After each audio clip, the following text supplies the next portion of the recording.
edition of AVRant. I'm Tom Andry, and I'm here with Rob H. This is AVRant. It's your home theater and AV questions answered. We had a rare, very rare for us, week off last week. But we're back this week, and things are pretty special. Yes, they are very special. It's a special, special week. It is a little bit past our 10-year anniversary as a podcast, but I made a very important, I think monumental would be the right. I can't watch myself, Rob. It's very distracting. You have been complaining for so long about not seeing the photos. You're actually going to see the photos live this time. I know, and but now I you're do not want complaining to see me. Make it so it doesn't see me. Show somebody more important than me, Rob. Do it now. Okay, I can do that because... Hello! There she Hi. is. I know it says Tom Andry underneath her name, but take my word for it. That is, in fact, the world international famous podcaster extraordinaire, Liz.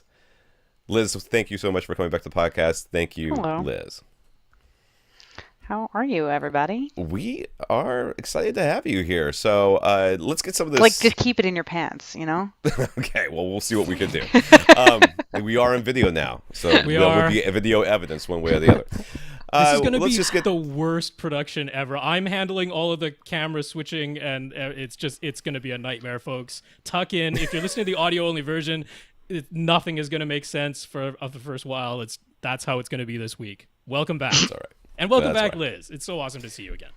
It really is. So, Liz, tell us about your room within a room. We're very excited to hear about your house with the room and the room within the room, because that was the plan. We were all on board with this. So tell us about the room. So the room is not within a room. Oh, just a regular room. No. So seriously, we bought a house, and said house has an unfinished basement with about 7-foot ceilings. Mm-hmm. So in theory, we could put a room down there. The basement is, like I said, is unfinished. We've lived in the house 3 years, and I think the basement is going to stay unfinished for a period of time because I now have a 1.5-year-old. Congratulations. A little AVRant baby. It's our first one. No, wait, come on, Tom. You have kids. They don't count. Your kids are definitely the first babies. I've only had one since the podcast has been around, I think. Just the one. Yeah. Okay. But it doesn't count. Yours is the one yes. that counts. Little AVRant baby. So our home theater setup at the moment, I think Will has actually sent it in for questions at some point. But yes, it's our living room. Big open archway into the dining room. Big window on the opposite wall. And then fireplace on one side and French doors into the living room on the other. I am going to have to kill a cat. Okay. Excuse me. I approve of this. I approve of that. Well, that gives us an opportunity because we have people who have joined this podcast as listeners after Liz departed the podcast, so they might not entirely know who she is. So we can introduce her while she's away, making sure a Liz, cat doesn't bother her anymore. When we first started the podcast, there was I had a podcast partner, Dina, who was the wife of one of the guys who used to write for Audioholics, named Jay. Really great girl. We did a woman. A girl's a little dismissive. She did the podcast with me for a number of years, like 4 years, I think, something like that. And then she got other commitments. She had kids graduating from high school, and she was going to do a lot more traveling, so she decided to stop the podcast. Then I put a call out there for additional podcast partners, and Rob was one of the people that stepped in here and there to fill in during that time. Back then, we knew him as Grammar Rob. This is true. Which is very true. Then Will heard that we were looking for somebody, and Liz said, if I remember correctly, Liz, and you'll have to correct me if I'm wrong, Liz says, yeah, I could probably do that. And it was more of a dare, actually. I think it was more of like, I think he said something to the effect of, you should do that. And I said, yeah, sure. They probably don't want me anyway. But we did. Sure. You could tell him I'm interested because he doesn't want me to do this. But I did. And how long did you do the podcast for? Do you know how many years you were on? It had to be at least 2 or 3, right? It was more than 3. Yeah. Because we were in London for 18 months, and Right. I did it when we came back. Right. So it was probably about 3.5, 4 years. Yeah. So Liz was on for a long time. You know, a lot of followers. I still get questions quite regularly from listeners. You know, when's Liz coming back? You know, when are we going to hear more about Liz? What's Liz doing? So if you are new to the podcast since, you know, in the last couple of years, basically, then you may not have heard of Liz. So, Liz, obviously you've had a child. You've moved from London back over here. I know you did that before you left the podcast. You got a house. You got the new baby. How's the baby? How's life here in the States? Life here in the States is really good. I am, obviously, being a mom is a big deal. I'm still working. So I'm juggling a full-time job, an attempt at writing for pay, which isn't going anywhere yet. So don't ask to see things I've published, because I haven't published anything. Okay. And a foray into local politics. So I have a lot on my plate at the moment. But I actually have a question for you guys. Yep. So it's opportune. So in our home theater, that is not a home theater, it's just a living room with a great big television in it, we have set up Roku as our internet streaming provider of choice. Right. We use Netflix and Amazon Prime and so on and so forth. But we also have a paid account for Spotify, which is how we get music in the office, how we get music on our portable devices, and so on. Does anyone know why the Spotify app for Roku sucks so much?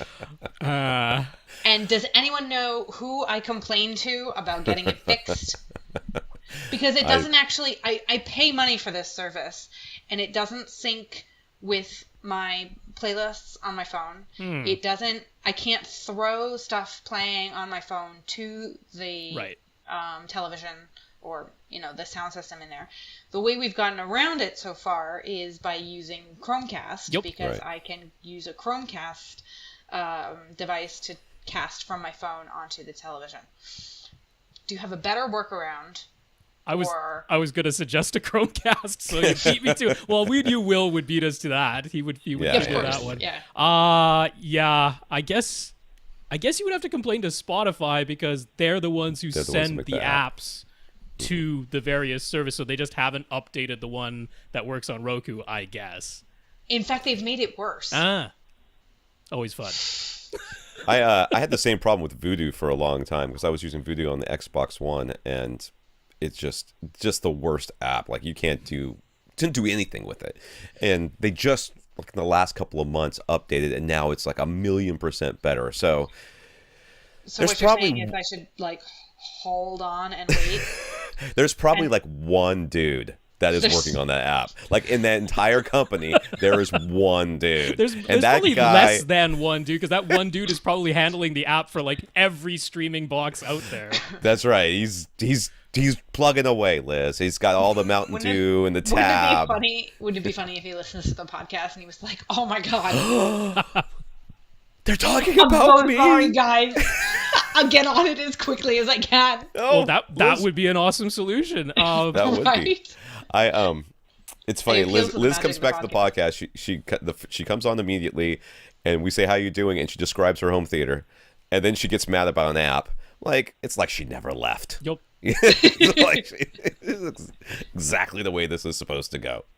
Well, I'm glad to help, Tom. Do what I can. You're killing it. I have a question for you, Liz, which is that you haven't been regularly hosting a home theater related podcast, but obviously your husband's very much into tech and home theater and all that. You're interested in it as well, and you make use of it every day. I'm curious to know, from your perspective, how important all this 4K and HDR television, like, does that actually get into your life as something that's important, or is it only us people who make a point of talking about it every single week? We should do a test. We should do a test. What is 4K, Liz? What is 4K? Come on. Oh, I remember this. It's like the super duper high definition resolution stuff. I'll take that as a correct answer. That's practically the right name, so yeah. Might as well be. Might as well be. I mean, what is Dolby Atmos, Liz? Oh yeah. Oh, it's the wireless speaker things, isn't it? Not quite wireless, but it's just Not quite more wireless. speakers. Speakers on your ceiling. Speakers on your ceiling. Has Will asked you about putting speakers on the ceiling? No. This is all stuff that we used to talk about. Oh, Tom, back in I before, just don't. You know, now this we is talk like about a pop quiz here. We're talking now. You talk about the consistency and color of little. Nope, baby. We're not talking about that. Not anymore, huh? Gotten We're past definitely not that. talking about that. No, well, I wanted to ask though, because I mean, we're so like almost insulated because we're talking to our group of people who are all, and it's like every week we're talking about Dolby Atmos and HDR and 4K resolution and stuff. But I'm like, how much, like, you're not a person who's not interested in it at all. I wouldn't expect someone who's not interested in it at all. But I'm like, you know, how much does this actually get to other people who aren't necessarily every week? So, I mean, honestly, not very much. Okay. So let me we both actually have sort of stopped, or not stopped, but definitely slowed down our interest in AV related things, because among buying a house and having a baby, we also bought a 1973 Mini Cooper. Ah, yes. So we've been doing a lot of conversations, a lot of back and forth about restoring antique cars, or at least classic cars, to the point where it's infected my father as well. And my dad's just bought a Fiat and I think it's a Ford Maverick from the early 1970s as well. And my mom inherited a 1976 MGB, the kind with the rubber bumpers. So I can talk to you a lot about carburetors and how Will just lost the gas cap on the Pulaski Skyway a few weeks ago because he forgot to put it back on. Congrats, Will. Won't be living that one down for a while. We talked about floor pans and clutch slave cylinder, master cylinder, the virtues of disc brakes and drum brake versus drum brakes. I mean, you know, I got a lot on that. So your interests have changed morphed. recently to the that's all right. AV will still be here for you when you're done. So, but you do stream stuff quite a bit. You know, yes. You use the Roku, you use the Chromecast. We still are cord cutters. We were cord cutters when I was back on the podcast, and we still live in the New York metro area, and we are able to get network television via an antenna. Not even an antenna outside of the house. We have one of the it's a flat one that sits on the wall. It actually sits behind our liquor cabinet, so you can't see it. It's fantastic. Disguised by liquor. And we pretty much stream everything else. We have a Netflix subscription, a Spotify subscription. We had a Pandora subscription until recently. We've swapped to Spotify, Amazon Prime, and we had, up until recently, we also had HBO Go. But the budget has sort of been flexing as to whether it can include HBO or not. So. Well, with the classic cars do tend to be a little bit of a money sink, so I can understand that for sure. Yeah, and babies too. Yeah, well, yeah. And those houses. Things. Don't get me started. But one of the next projects that we are looking at, probably not going to be room within a room, but it is going to be something near whole house audio. So we have bookshelf speakers that were formerly in our living room, in our bedroom. We bought a set of new speakers that are pretty in red, and I really don't remember what they are. I'm sorry, guys. That's all right. Failing you. In our home office. Probably an audio engine. Probably. And dollars. If they're red. Yeah, it's got to be audio. I mean, I can show them to you. They're literally right here. Look. Those ones. look like Audio Engine A2 Pluses, all right. That would be my guess. Look at that. Oh, they 2 probably plus. say on the back, See? don't they? It does say 2 They plus. do. They do. I should have just looked.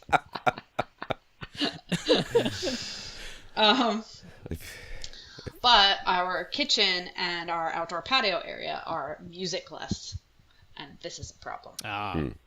Well, that's a good So, point for me to mention. Yes, Apple's whole worldwide developer conference thing was taking place today that we're recording. We're recording this on Monday.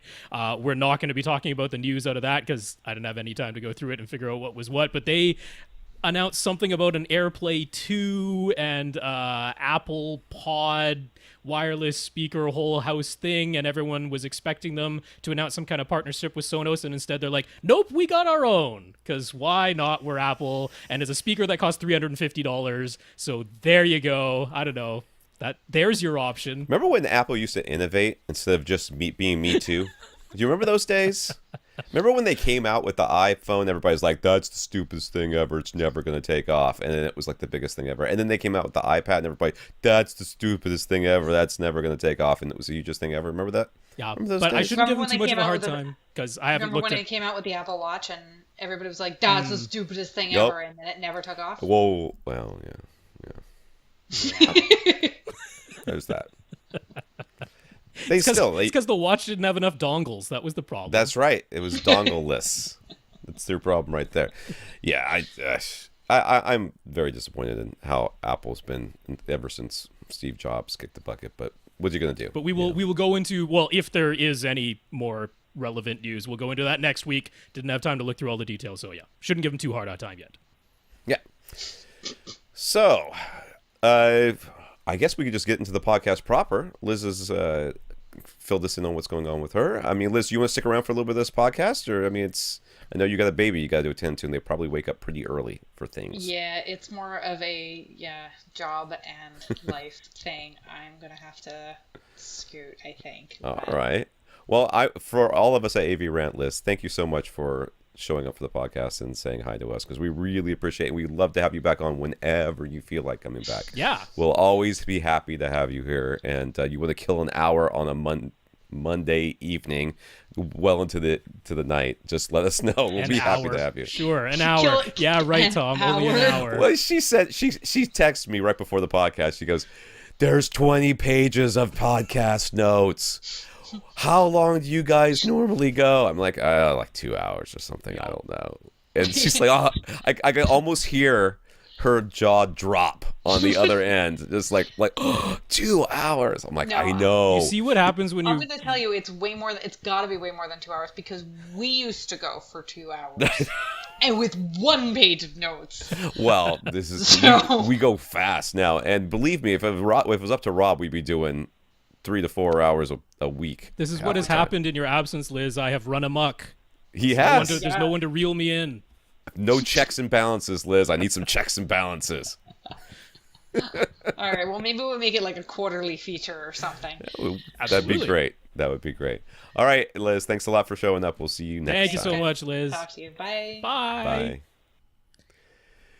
So, that was exciting. Yeah. How are we going to do this thing now that she's gone? Are we going to restart this call, or are we just going to keep going? Yeah, we can just keep going. The camera's on you. It's going to be low frame rate, bad lip sync. Sorry, folks. That's the way it's going to be this week. Oh, you don't want me to record myself because of the thing? That's fine. I'm already recording your face on my computer, and yeah, we'll see how it goes. But the audio only version will be fine. So there you go. It was really good to see Liz, and Yes. I know some of you don't know who she is, but just for continuity's sake, it was great to have her back on and to say hi to her and to catch up. That is literally, I talked to her on the phone while I was on vacation for 5.5 seconds, and she said, "It hasn't been 10 years since I was on this podcast." I'm like, 10 years of the podcast. She goes, oh yeah, I guess. And I mean, that was it. It was great. So it was really good, at least from a very selfish point of view to hear from Liz again. And we have lots of listeners who have been with us either from the beginning or certainly while Liz was with us. So I'm certain they're all happy to hear from her again and get to see her on the video version. YouTube.com/C, the letter C, /AVRant. AVRant. That's right. Yeah, there you go. Yeah. All right, we're going to go back and do the stuff we usually do at the beginning. We're going to thank our listeners of the week this week. It's actually listeners of 2 weeks because we didn't have a podcast because I go on vacation apparently. So does Rob. What's up with that? You could ask the first week of summer, nobody's asking questions. So I want to thank Mark, Vincent, Nathan, and David. They went to www.avrant.com, clicked on the Buy Us a Cup of Coffee link, and left us a PayPal donation. Those go into our coffers to help pay for our hosting fees and other things. So thank you, Mark, Vincent, Nathan, and David. Yeah, Mark, Vincent, Nathan, David, thank you all so much for those donations. I also want to thank Mark again because he bought from SVS a PC2000 during the Memorial Day outlet sale, and he told them it was because of us. And SVS responded and said, "We love the podcast too." So, yay! Getting love all around. So, congrats, Mark. That's an excellent subwoofer. I am certain you'll be happy with it. I'm actually a little jealous. I really want a PC2000. I have no need for a PC2000, but I totally want PC12 NSDs to PC2000s. I'm not sure how much of a difference you'd really notice. Zero difference in your room size. You know what I really want? I really want the wood tops. Gotcha. I don't like the grates on top because my kids put stuff on there sometimes and it worries me. Well, Nathan again ordered a U-Mic 1 from Herb over at Cross Spectrum Labs and let him know it was because of us. So Nathan, thank you very much for that. Yeah, and congrats on that purchase too, Nathan. You'll definitely get excellent use out of that, and Herb does fantastic work calibrating those microphones. So you will be pleased, I'm certain. So, if you have some way of supporting the podcast, either financially or otherwise, just let us know, and we'll be happy to mention you as one of our listeners of the week. In the news, we should throw out our contact info because we didn't get to that. To get your question answered, all you have to do is ask. You ask by emailing us at question@avrant.com. That's good enough. All right, we're going on. We're already at we got a lot of questions, and I'd like to get through them all. So if you want more contact information, check out our videos, check out any other podcast we've ever done, or listen to the end of this podcast, which you should do anyways, because sometimes something happens after the music. You never know. In the news, remember how we were hoping we could give enthusiastic recommendations for the Echo UMax 85? Or just about anything they're doing because it was really cheap, and we were excited that maybe something really cheap was coming would be awesome. And they had that one good review, and we had one listener who bought one and said it was pretty good. They just kind of laid everybody off. Yeah, well, in America. In America. Yeah. And now they're only going to sell like some $165 box that's going to stream only Chinese TV, and you get a 2-year subscription with it, in which they could tell you it's an infinity year subscription because in less than 2 years that company's not going to be here anymore to support that thing. Now, if you still want an 85-inch TV that is pretty darn good, and you don't mind the fact that it's probably not going to get the firmware updates that everyone was hoping for to fix some of the settings bugs that it has, they're selling it for $500 off right now, so it's only $5,000 for an 85-inch, because I guess they're getting rid of whatever stock they still have. So it's not like the worst deal ever, but just don't expect a lot of support moving forward from Echo, which is too bad, because I was hoping that would continue. That's too bad. So those TCL P-Series Roku TVs with Dolby Vision for low prices are looking very promising. Sure, they don't hit 1,000 nits, but other than that, they're looking better than we could have hoped for. And actually, the house because we Airbnb'd, that's what we did for our vacation, they had 2 of those TVs in their house.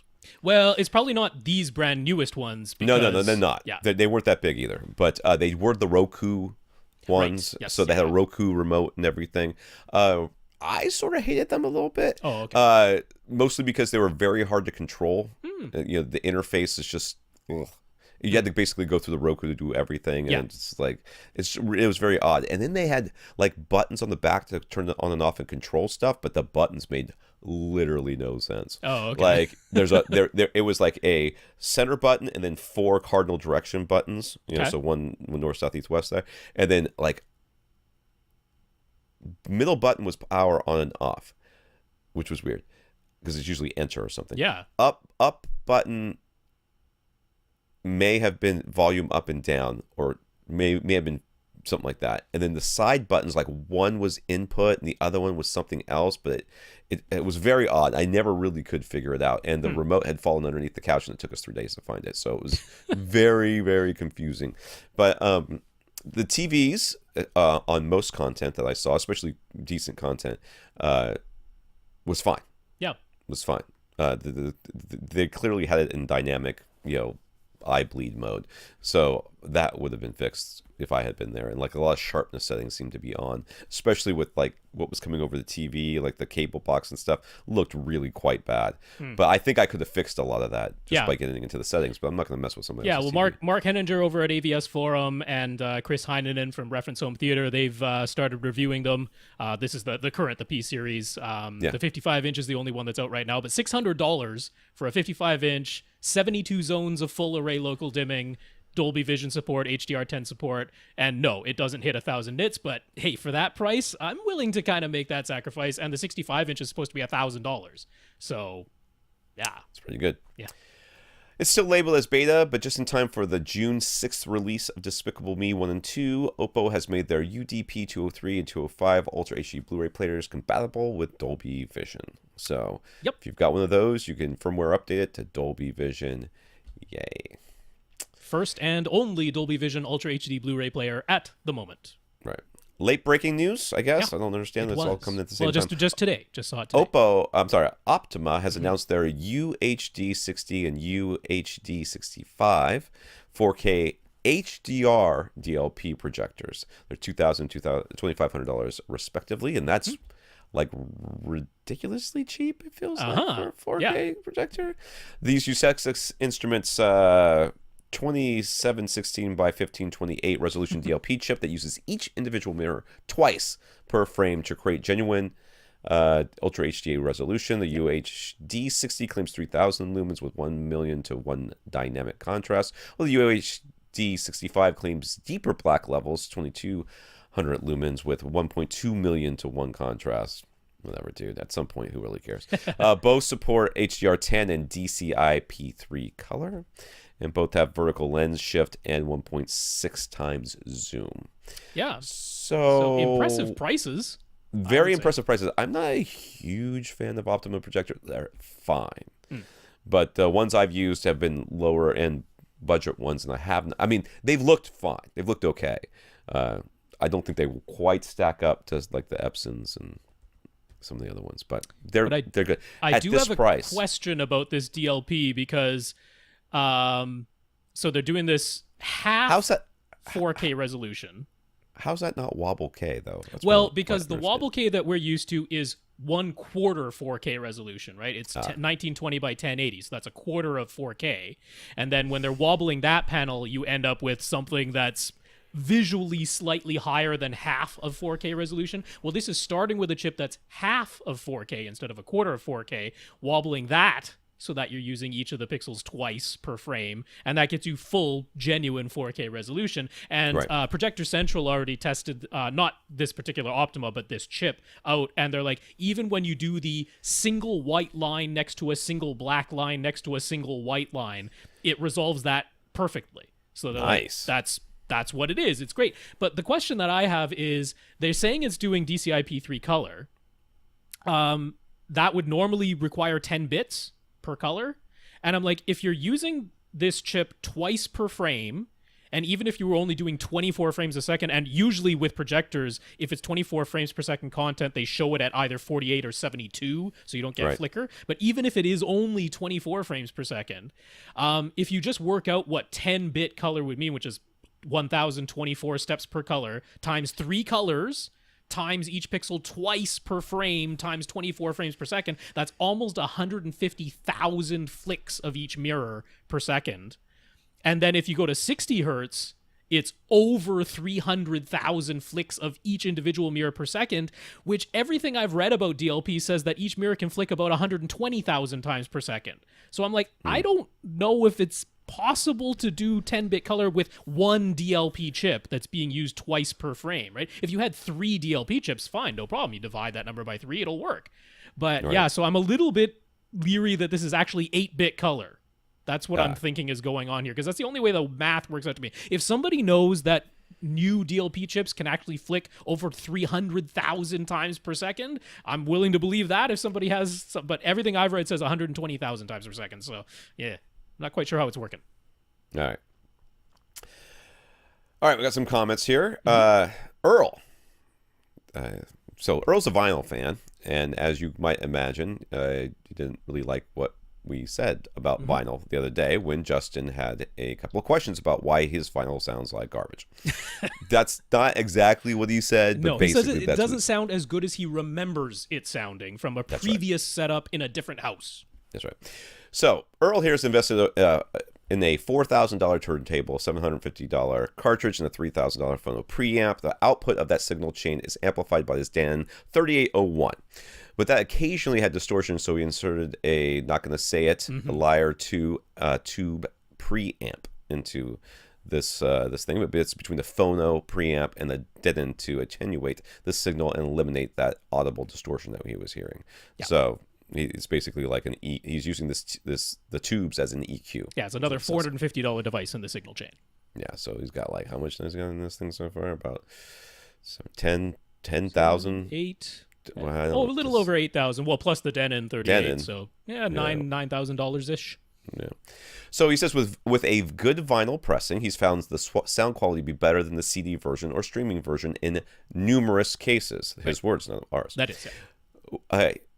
The bone that I think he has to pick with us is that we didn't encourage Justin to pursue improving his vinyl setup, but Earl wants to point out that the turntable, the stylus, and especially careful setup can result in real improvements of the sound quality. Also, we didn't address how the mastering can be different for the vinyl versus the digital versions, and that can make a huge and worthwhile difference. Rob mentioned near-field listening potentially being one reason why Justin wasn't enjoying his records as much as he remembered, but Earl says that the surface noise can be minimal, if not entirely silent, with the right equipment, careful setup, and high quality pressings of the records themselves. Man, the caveats of this thing are just killing me. So, Earl is correct, okay, about some of this stuff. Absolutely, the mastering makes as much of a difference as particularly the mastering. Yeah. Interesting point here, Earl. I was listening to an interview with Ringo Starr over the weekend, I think it was, and he was talking about some of the recordings they had done back in the day, and he's like, we had to always be very, this is something that he said, I'm paraphrasing here, we had to be careful because I couldn't hit the kick drum too hard because it would knock the needle out of the groove. Like when you were listening to the record, it would knock the needle out of the groove. Yeah, that was another one of Earl's comments I neglected to put in the notes, but he was saying like, oh, he can have strong bass. He's got vinyl pressings that have strong bass in them and that. So it's not like it's always the case that you can't have loud dynamics and strong bass, but that was another thing he wanted to mention. But I mean, you can argue with Ringo Starr about that, I suppose, if you really want to. I'm telling you that I've heard this from multiple sources that you have to be careful with the bass and other stuff in the recordings to make sure that the vinyl format can handle it. That might actually be a good thing. That may, in fact, cause the person who's doing the mastering to pay more attention to what they're doing and not be so lazy. In which case, you could end up with a better master. And the mastering, for me, I think, is a very valid point. Now, to tell somebody who just wants to listen to the records that they already own and has asked us how, whether or not that he's done something wrong or are the records just sounding this bad, to tell him to go out and buy better gear, upwards of $9,000, like Earl has done, and to get better records, I don't really think that's the answer to the question. If Justin had asked, I want to hear good quality audio from a vinyl setup, these answers, these things that he's saying, is probably things we would have said. I don't know that I would have said spend $4,000 on a turntable, because I honestly don't believe that makes that big of a difference. But you certainly want to spend money on quality gear. It doesn't have to be that quality. I mean, the last time I was at a high-end store, the guy was like, hey man, I've got this turntable. It's like $300. He goes, it's a great turntable. It'll do almost everything you need. You can spend a lot more and get something that's a lot better, but this will be just fine for 99% of what you're going to do. And then you can spend a little bit more to upgrade the whatever the stuff is on there. Yeah, no, you need like an Audio Technica LP 120, which is about $450, with an upgraded cartridge Because the one that it comes with is, fine, but it's mediocre. So with an upgraded cartridge, you could spend upwards of about $300 for the cartridge. So for under $1,000, you can have a really nice turntable rig that has a phono preamp built into it already. So you can plug that into any AV receiver just to amplify it. That would be what I would recommend to someone starting out in vinyl. Right. But yeah, to me, like the way Earl is approaching vinyl to me is similar to how someone who's like into classic cars, right? Who's into rebuilding a car. And it's like if someone came and said, I need a commuter car, should I invest in a $200,000 classic car that I need to work on every day? Or should I go buy a Honda Civic, right? I'm going to be like, just go buy a Honda Civic. Because if all you need is a commuter car, it's cheaper, it's easier, the upkeep is next to nothing, it's super easy to use, and it'll absolutely get you from point A to point B. That's streaming audio. If what you want to do is enjoy some audio in the background, I'm not going to tell you to invest hundreds or thousands of dollars in a vinyl setup. But if you are into it, the way Earl is clearly into vinyl, then yeah, it's a whole other world unto itself. And I want it to be very clear to everybody who's listening to this podcast, especially Earl, if you're still listening. I do not think that there's anything wrong with vinyl. I don't think there's anything wrong with somebody loving vinyl or liking vinyl. Oh, certainly, yeah. You don't have to try to convince me that vinyl is a perfectly valid way to consume your audio. I'm okay with it. I think it has inherent flaws, and it's not for me. I'm not interested in it. I don't want to do it. I've experimented enough with it that I'm fine with my life being vinyl free. Now, if I can be okay with you being into vinyl, then I think it's okay for you to be okay with me being not into vinyl. And we can just agree that audio has many different little niches, and that niche is not mine. So I'm not begrudging you, and I'm not trying to convince anybody to not get into vinyl. I'm just letting them know what the pitfalls are. Same thing if somebody asked me about streaming, what would I tell them about the pitfalls? Audio quality isn't as good as CD. Audio quality, most of the time, maybe you're listening to Pandora. Don't come to me and say, how do I make my Pandora sound better? Don't listen to Pandora. That's the solution, because you can't. It doesn't really ever sound that much better. So, I point out the flaws when somebody asks in everything. And to say that, you can get around these flaws, which is what Earl has done, is all very true and all very valid. It just doesn't answer the question Justin had, which is, how do I make the current records I have with the current setup I own sound better? And the answer is you can't. Not really. I mean, we tried, but I doubt that's going to make any difference. Anything else on that one? No, I think that's okay. All right. So you really want me to read this next one here? I really okay. don't. Basically, we got a YouTube troll comment who took the time to not just leave the comment on YouTube, because if that's where it was, I wouldn't care, but actually took the time to write to our actual email address and directed it at me, which Tom gets some hate. I get less hate, but this one was all on me, saying I was pathetic, and that I know I was proclaiming wrong information as though it came from God. I was like, whoa, okay, you're reading into that one. No, all I wanted to say in response to that is that I and a small group of people know exactly what I meant. So there you go. So I guess if you guys want to go back and find it, it's not really that big a deal. No, it's the videos are clearly outdated video where I've updated the text to say, warning, this information is old and outdated. It's based on what we thought at the time, because that was the information we had. Anyway, silliness. YouTube, that's what happens from posting videos on YouTube. That's what we get. All right, here we go. Getting into the questions for this week. I will say that I hadn't, whatever. David, this comes from Facebook. David. So first, he has an update. A little while back, David was looking for a not too expensive 70-inch 4K HDR display. We pointed him towards the 2016 Vizio M series, but he got to look at them side by side with the new 2017 E series. And while the E series lacks Dolby Vision, he couldn't see enough of a picture quality difference to justify the $600 difference in price. So he bought the E series, the Vizio E70/E3. I don't know what the E3 means. Anyways, and the money he saved can go towards his second subwoofer and a door, which is one of the things I think we recommended for him. Yes, and we are very, very fine with that choice. Because if that saved money lets you get a door for one and then a good way towards a second sub, I think that's a very good choice. So, congrats. So many times I've got people like, oh, I can't tell the difference, so what should I do? Buy whatever one you want. I don't care. You ask me which one's better. That one's better. That's the good one. This other one's fine.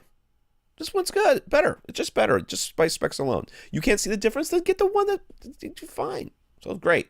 Congratulations. Vizio does not include a built-in TV tuner, so he asks, what is a good add-on TV tuner, and what would the tuner plug into the Vizio, or would it plug into the Vizio, or would it plug into his Marantz, or how does this thing work? So, there are TV tuners out there. If you have an Xbox, is it just the Xbox One, or does it work with Xbox 360? It's just Xbox One, right? They've killed that, haven't they? More or less. I mean, they're not Does doing it not the DVR. work anymore? I haven't used it in forever. I don't know if it's it's still working, but the DVR certainly is never coming. They promised it would, but then it's dead. No, it's not going to come. Yeah, Xbox One, it's from Hop Hog, an add-on TV tuner. I use that. Xbox One. At least I did. I haven't used it in forever. It's a single tuner thing. There is also Channel Master out there who makes standalone add-on tuners as well as a standalone add-on DVR.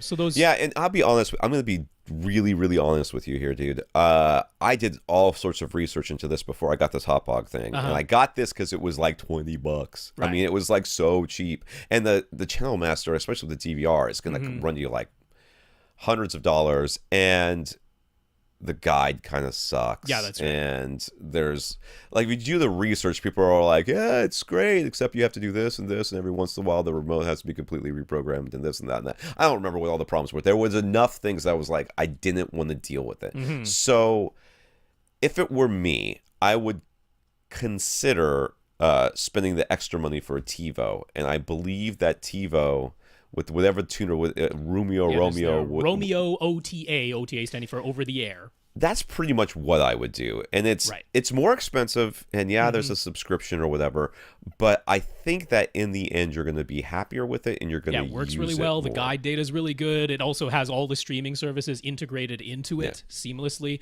So all three of those, whether it's an Xbox, a Channel Master, or a TiVo, those are external boxes that act like any other external source. You would plug those into your Marantz AV receiver and then let your Marantz pass it along to the TV, because they're just external boxes. But there are a couple of other solutions that are worth looking into, and actually the one I would probably recommend to most people, if you have the rest of your home sort of set up to support it, is the HD Home Run from Silicon Dust, which is a network tuner. So that is actually a little device. So your TV antenna, your over-the-air antenna, plugs into this HD Home Run, and the HD Home Run connects to your Wi-Fi router.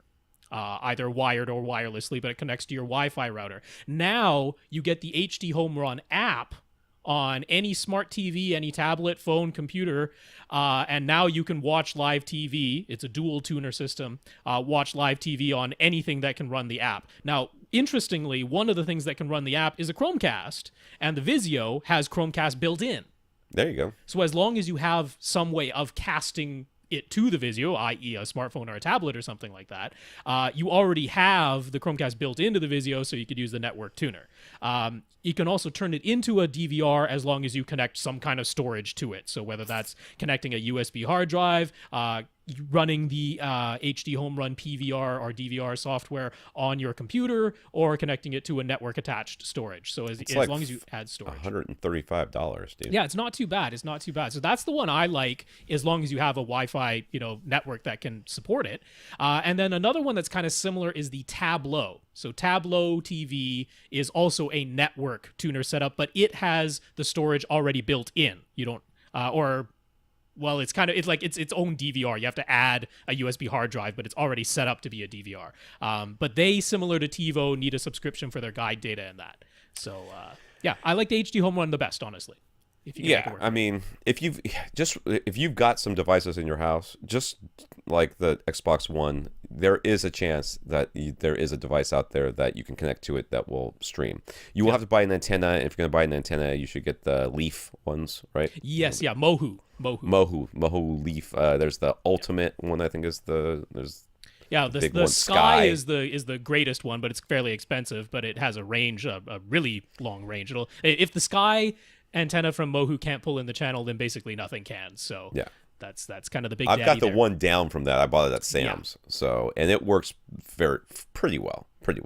It's just in the window of my house. I just put it in the window behind my computer. If you're running Plex, the HD Home Run tuners also work with Plex, and Plex can now use live TV. So there's all sorts of ways. It's more complicated setup, of course, but there's all sorts of ways to integrate that HD home run network tuner into your system if you want to. Right. So it's pretty cool.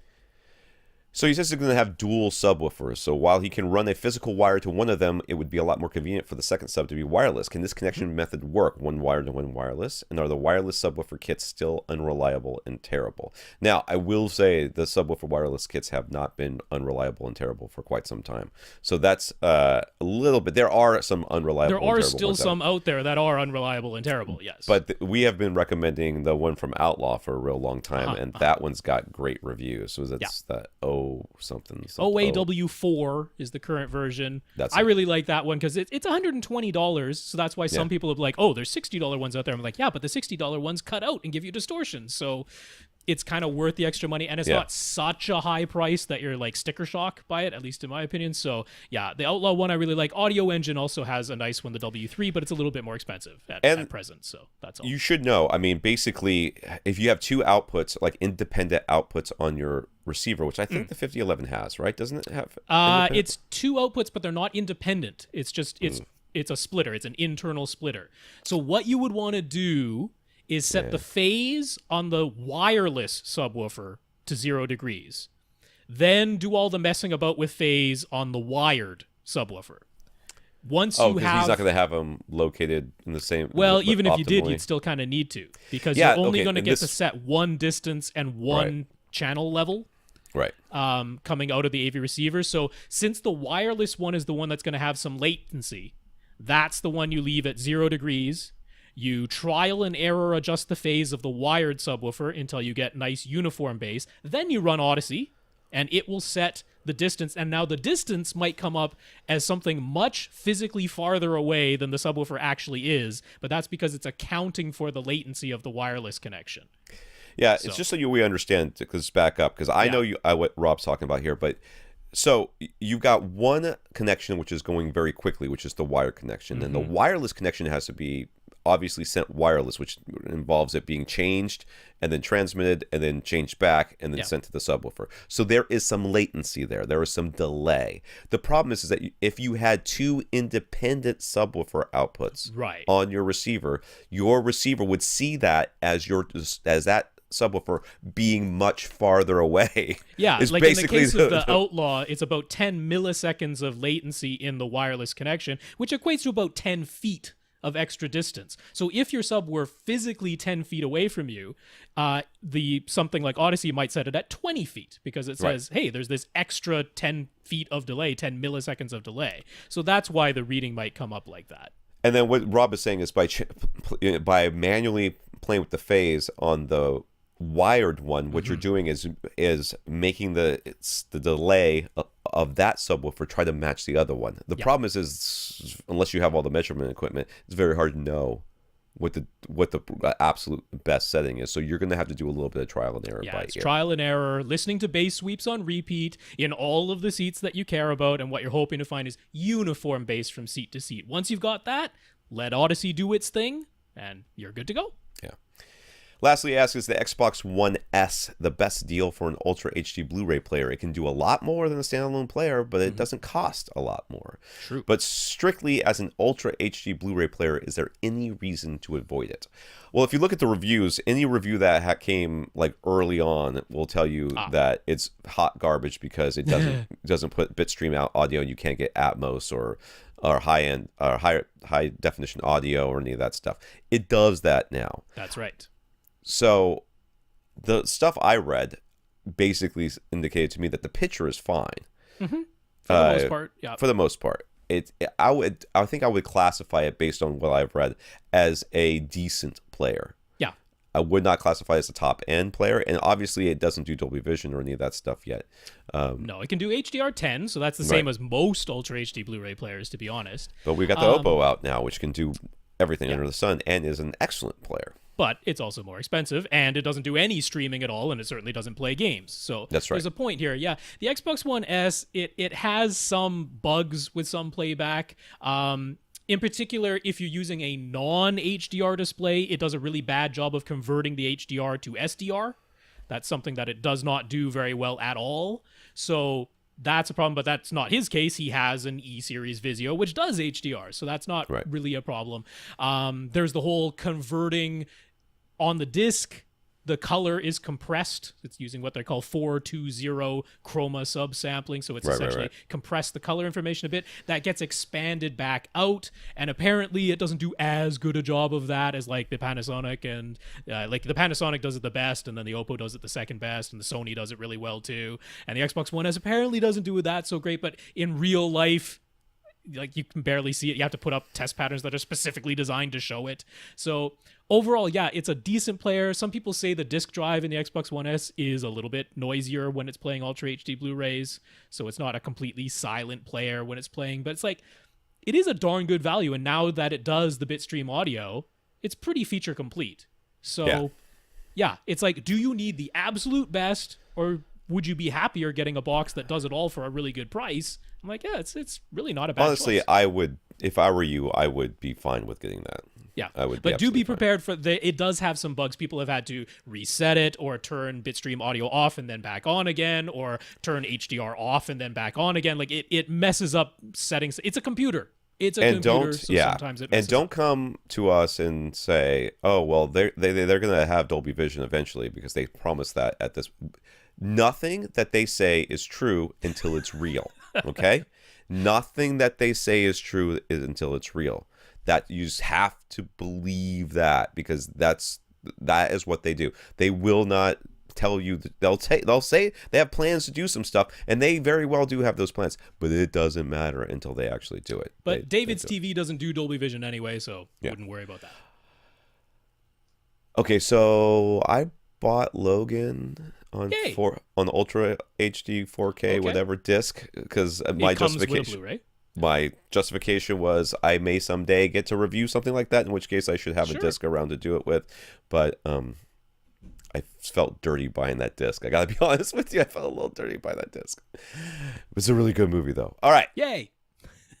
John, this is again from Facebook. John has a Denon DBT 1713UD Universal Blu-ray disc player. Boy, is that an older one? It is quite old. Yes. That's the one. That's the everything. It plays. It has SACDs DVD audio, SACDs, Blu-rays. That was like really expensive DVDs. Back in the day, wasn't it? Wasn't it like was up there? I think like $2,000-$3,000, something like that. Anyways, he's been using its YouTube app, but it recently stopped working. At whom should he direct his furious anger? Denon? YouTube? Both? YouTube, basically. Kinda, yeah. It's basically YouTube. Yeah. Denon actually over on their UK site for some reason, but they did put out an answer because other owners of the 1713 player have noticed this, and they said, unfortunately, basically YouTube has updated their codecs, and the player is old enough that they can't update it. It doesn't have the hardware necessary to decode the new codecs that YouTube is using, so they can't update it with firmware. There's nothing they can do about it.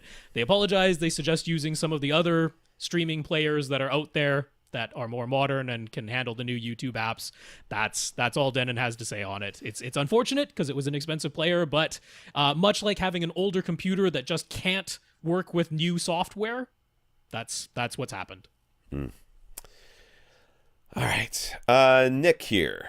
Nick is agonizing over the size and layout of his basement home theater. Dude, we have totally seen this room before, right? We have indeed. Okay, because I'm looking at this picture and I'm like, I've seen this familiar. Yes, you reckon. He knows for certain that he wants a dedicated soundproofed room with 2 or 4 subwoofers, seating for his entire family of 4, plus some extra room for when they have guests, and a primary viewing distance of 1 screen width, since he likes a really big field of view.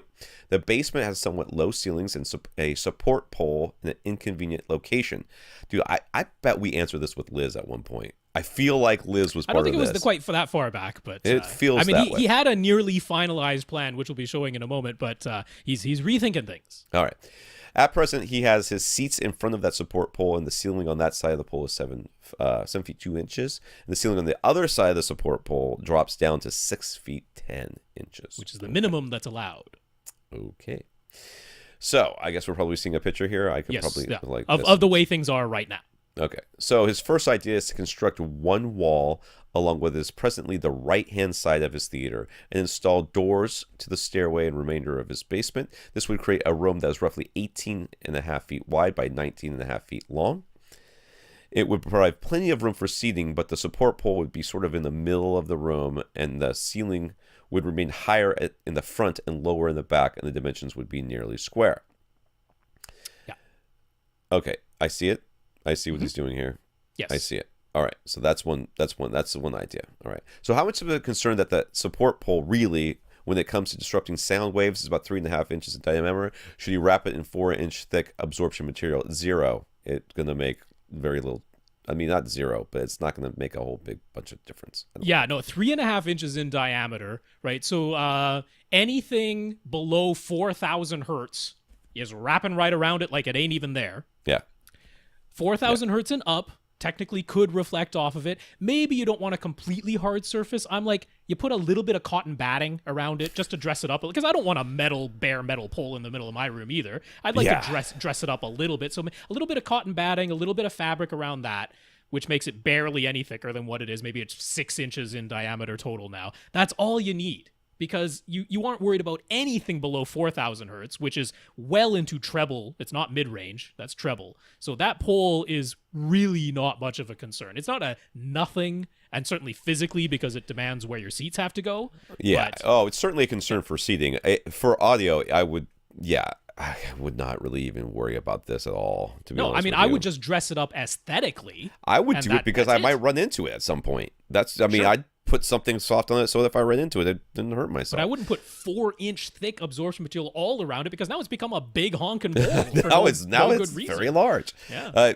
Though, I mean, technically it's kind of like a bass trap, I guess, but it's not really. All right, so what problems would be created by the nearly square dimensions, and how well would these problems be addressed by multiple subwoofers, acoustic treatments, and room EQ? Well, it's not. It's square, but it's not cube. So it's not optimal, but it's really not that bad, though. It isn't actually square.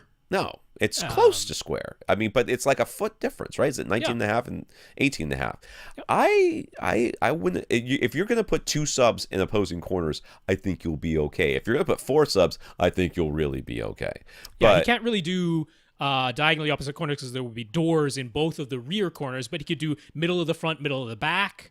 He could do 4 subs in the ideal cross pattern: middle of the front, middle of the back, middle of the left, middle of the right. So that all of that is doable. I honestly wouldn't in this larger worry room, one bit about the dimensions of the room. So he asked, what about air circulation? Is this room large enough that he won't have to tie into his HVAC system at all? Could he close all the doors and watch a 2-hour movie with his whole family without the air getting stuffy? Maybe just open the doors when the theater is not used to allow air to circulate. Dude, you want some air to circulate into this room. Air needs to move. That projector is going to get hot, and all those people breathing, it's going to become unbearable faster than you can possibly imagine. And he is talking double drywall, green glue type of wall, so that means the doors are going to be sealed. Yeah. They're going to be sealed type doors. You need to circulate the air. Yes. 18.5 by 19.5 with a 7-foot ceiling, average. That is not big enough that you can be in there without any air movement. You gotta circulate the air. It's going to warm up there. It can be air exchange, right? But there's got to be some way to get air in and out of that room. His other idea that he had nearly settled on, but then had second thoughts, is to construct 2 walls to create a smaller theater. The support pole could then be embedded inside one of the new walls, and the ceiling would be one height within the theater this way. But he's very concerned that it doesn't leave adequate room for all the seating he wants, plus all of the AV equipment would still be in the closet. But now that closet would be outside the theater and inaccessible unless he opens the theater door and walks to the closet. Okay, I'm going to address the last part of that question first. The number of times you're going to want to go to that closet is while something's happening in the theater that you getting up and leaving is going to distract from, not like changing a disc, which is doesn't make any difference where it is. Negligible. To me, I don't see that being much of an issue. This is a perfectly serviceable home theater here. It's smaller. Yes. Which is not a huge problem. I am kind of the opinion that you should just go with the bigger one. It'll certainly give you a lot more room for your guests. It'll also make it easier to place your speakers and get all the speakers that you want in there. This is perfectly fine as well. So I had a different thought, which is that, so first of all, very often when people are planning their theater, they are considering the maximum number of people that they're ever going to have in there, and they make their plans based on that. And in my opinion, that's folly. Yeah, because think so too. The number of times that actually happens in real life is far fewer than what you're thinking of in your mind when you're first planning it. Plan the theater for what you are genuinely going to use on a day-to-day basis. If you need to accommodate more people, even the smaller theater definitely can.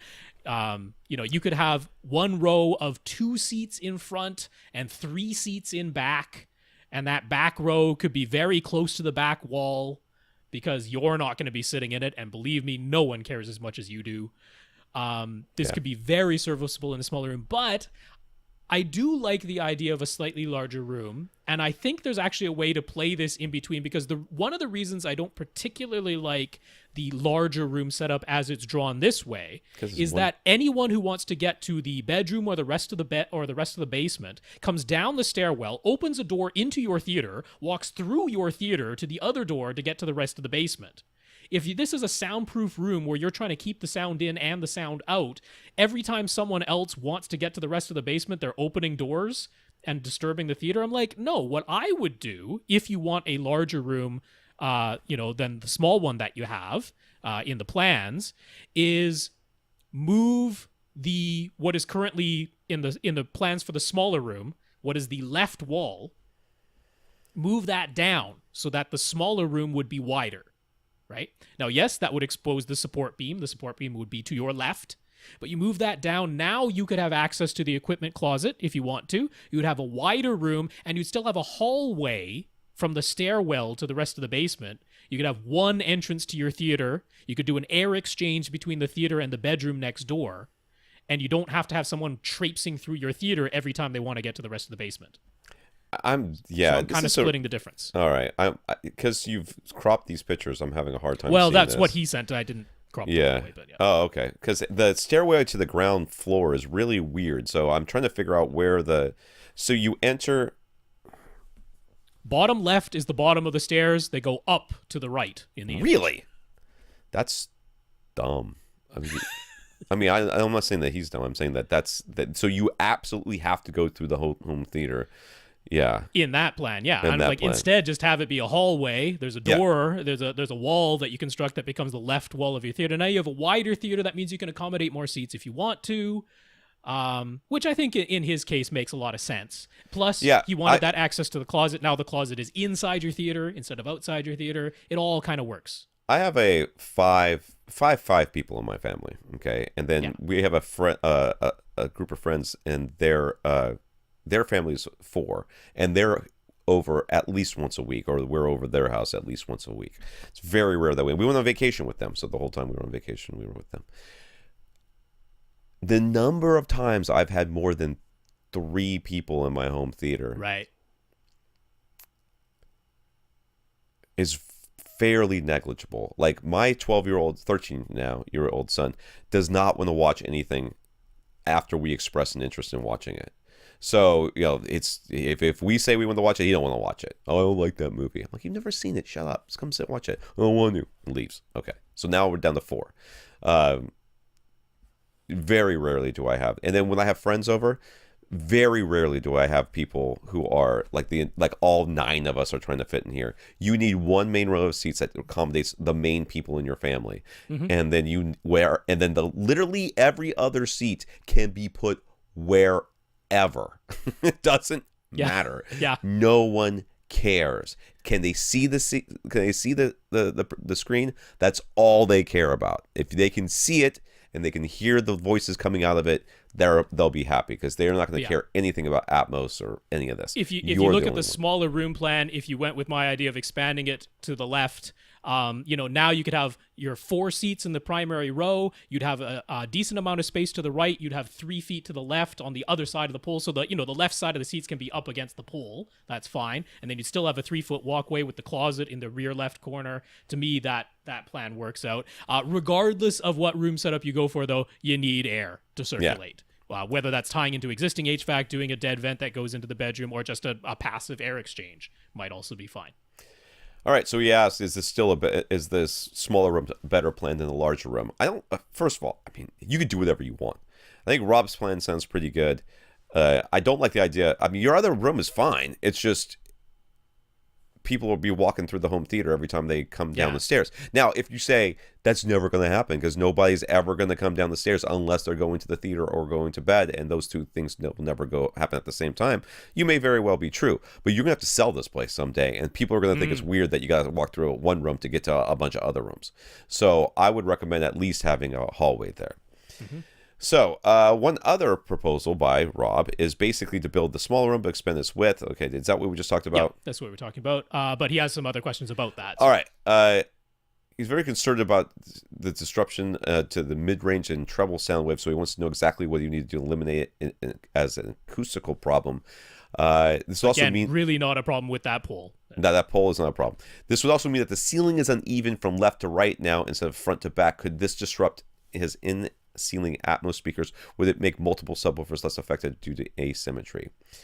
No and no. How about that? So it's 4-inch difference in height.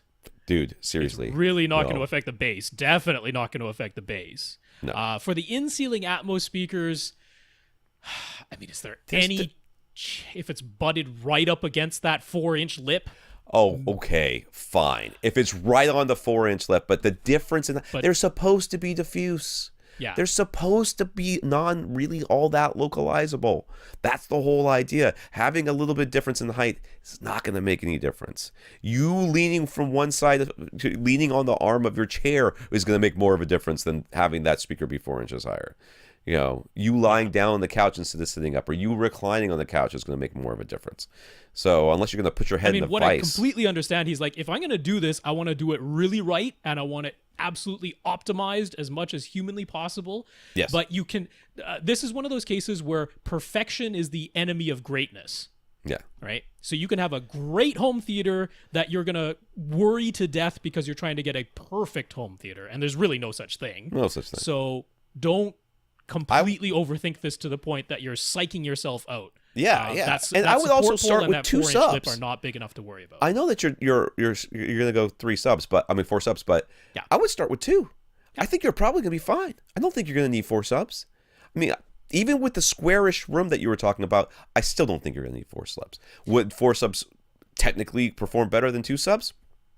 Probably, but audibly, I don't know the difference is going to be that big of a deal to you. Yeah, I mean, again, it's like, how often are you, Nick, going to be actually sitting in every single seat in your theater? Because the 4 subs will get you even more uniform bass in every single seat, but nobody cares anywhere as much as you, and you're probably going to have your favorite seat that you sit in the vast majority of the time, and 2 subs can make that seat sound fantastic. Yeah, that seat and everywhere else you might decide you want to sit. And like I said, you're going to be in there sometimes, you're going to recline, you're going to lie down, you're going to do something, maybe sit in a different seat for one reason or another, and you will know that the bass is evener because of that.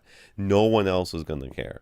So, I mean, if you're really concerned about this 4-inch difference, you could build a false, drop ceiling, basically a false ceiling that's 4 inches down level with everything else, and then you can mount the speakers to that, and then just fill that entire thing up with insulation up there, and you got one big, ginormous 4-inch thick bass trap. You could do that. I mean, it wouldn't be a terrible idea. I don't know that's necessary. Audibly, as far as the speakers are concerned, I certainly don't think it's necessary, but it'd be nice to have a humongous bass trap, but now your ceiling is 4 inches. The whole ceiling is 6'10". Yeah, that's pretty low. Yeah, the whole ceiling becomes very, very short. So I don't know. I'd say put the speakers up there and not worry about it. Vince. About a year ago, Vince bought a pair of SVS PB2000s subwoofers thinking that they would be enough for his space, but it turns out he miscalculated his cubic footage. He actually has about 5,000 cubic feet, and the subs aren't quite up to the task. Okay. PB2000s. Really? 5,000, I guess? Yeah, 5,000 cubic. That's a little... I mean, 3,500 is right in their butter zone. Yeah. You could maybe stretch them to 4,000. 5,000 is definitely pushing it for 2,000s. So its two options are buy bigger subs or seal off the room to reduce the air volume. Sealing off the room would mean adding a door to one section, building a wall across another 10-foot opening. If he does this, the new volume would be about 2,000 cubic feet. He wonders how substantial would the wall need to be to keep the bass in? And would pocket doors be acceptable in the wall so they can still have an open space when the subs aren't in use? The thing about pocket doors, because I consider this for my home theater as well, they'd have to be substantial because they're going to vibrate inside the little. Right. Yeah. It's more the sliding mechanism that needs to be substantial than the physical door itself. Right. Because you just want to avoid rattle. That's what we're. But if you could get nice doors, and they exist, I've seen them. That close off and sort of seal up. I mean, it doesn't have to be airtight. I mean, my door's not airtight. It just has to be a physical barrier to keep the sound in the room. And the normal pocket doors will work fine. It's just that they're going to rattle like crazy and drive you nuts, and you're going to hate them. So you need to make sure that you get some doors. Would that work? Absolutely. But the doors don't have to be. So I mean, I just have a regular old door on mine. I mean, I don't have any sort of special door. There's kind of two sides to this because we don't actually know if Vince wants really good soundproofing, which I don't actually think he does based on the original scenario. I was going to say, things he's got were an opening. Yeah. Yeah, so I think what he's really concerned about is bass pressurization inside the theater. And if somebody outside the theater can still hear some sound, I think that's okay. Yeah. It's going to be very muffled, but it's not going to be dead silent on the other side of that door, right? So if that's the question, if what you're saying is, what do I need in terms of a wall and a door so that I can have pressurization inside my theater? The answer is you can have a completely normal 2x4 wall with 1 inch thick drywall on either side and a completely normal interior door, and that will allow you to pressurize inside the theater. Yes. Because sound is just pressure. It's waves. Waves do not like to transition from one medium to another. So when they meet another medium, even if it's a flimsy different medium, even if it's water to air, right? Most of the sound wave energy reflects back to where it came from. It just doesn't like to transition into that other medium. Some of the sound wave energy does transition into that other medium. Now the question is, okay, so that small portion that did transition into the wall or into the door, do you care if you can hear it on the other side? Because if you don't care, okay, a small amount gets into the wall, gets into the door, and gets out on the other side, and you can hear it. Or you build a really, really thick or a really, really well-damped wall, and it converts that small amount of energy that got into the wall and into the door, it converts that into heat so that you don't hear it on the other side. Right. So that's the soundproofing. But either way, the same amount of pressurization stays inside the room. So if all you care about is pressurizing inside the room, you can have a completely normal wall and normal doors. Yes, it doesn't have to be. I mean, if you're going for soundproofing, it's expensive, but it doesn't have to be an expensive wall or door in order for it to stay in. Do think about the rolling mechanism and how well that's going to work, because that could be expensive. But honestly, it's probably cheaper just to buy bigger subs. I hate to say it, it's really true. It's probably because the wall and all this stuff. I did it myself with my friend's help and to build a wall in here, and that was a non. I mean, it was a couple $1,000, $2,000-$3,000, and that was no labor cost. That was no design cost. That was just me and a couple of friends and my dad on a weekend knocking that out. So it's significant. Because 5,000 cubic feet isn't so huge that you couldn't just get a pair of bigger subs and handle that. It's probably cheaper. It's probably cheaper. That's true. Right. Think about it. Dan is building a new house that will have built-in home theater and whole house audio system. His builder's AV installer is recommending Proficient Audio in-wall and in-ceiling speakers. Dan has no experience with this brand, has been able to find much in the way of reviews. The installer has offered to let him listen to one of the installations he has done for another customer. But what do we think? Do we have any experience with this brand of speakers? We don't. I don't. No. But they are one of the many brands owned by Core Brands, and it's those are Blue Bolt, Elon, Furman, Miles, Panamax, Proficient, Speakercraft, Sunfire, and Xantec. Right. So this is all part of that. Oh, they're part of the Speakercraft family. I didn't realize that. Yep. It's part of the Speakercraft family. So what does that mean? That means that your installer is getting fantastic profit margins on these things. That's what it means. That's what it means. And I'm not saying that to say that they're a bad person. They deserve to make their money, all right? But Speakercraft in particular, and these companies that are installer related or installer focused, their selling point is sell our speakers because we have a 50-point margin. Yeah, it's interesting. I've been listening to the Cedia podcast, and they've had a whole series, and they've been talking recently about how they actually, a lot of installers are still stuck in the business model of you purchase the equipment from us and we install it, quote unquote, for free, but that means that the equipment has to have a really high margin. Right. And they're still stuck in that. And they're like, look, when you hire a plumber, the parts are nothing. You're paying all for the labor. When you go to a car mechanic, the parts, I mean, they're not nothing, but they're not nearly as expensive as the labor, right? So people are used to paying for labor. They're like, hey, we as Cedia installers ought to be charging for labor separate from parts. But because they unfortunately got stuck in a business model where it's you buy the parts and we install it for free or installation included, that's sort of what's happened. So in that sense, the products aren't as bad a deal as they, like, if you bought them as an individual and installed it yourself, they're a horrible deal. Yes. Right? Like if you bought it at full retail price and then installed it yourself.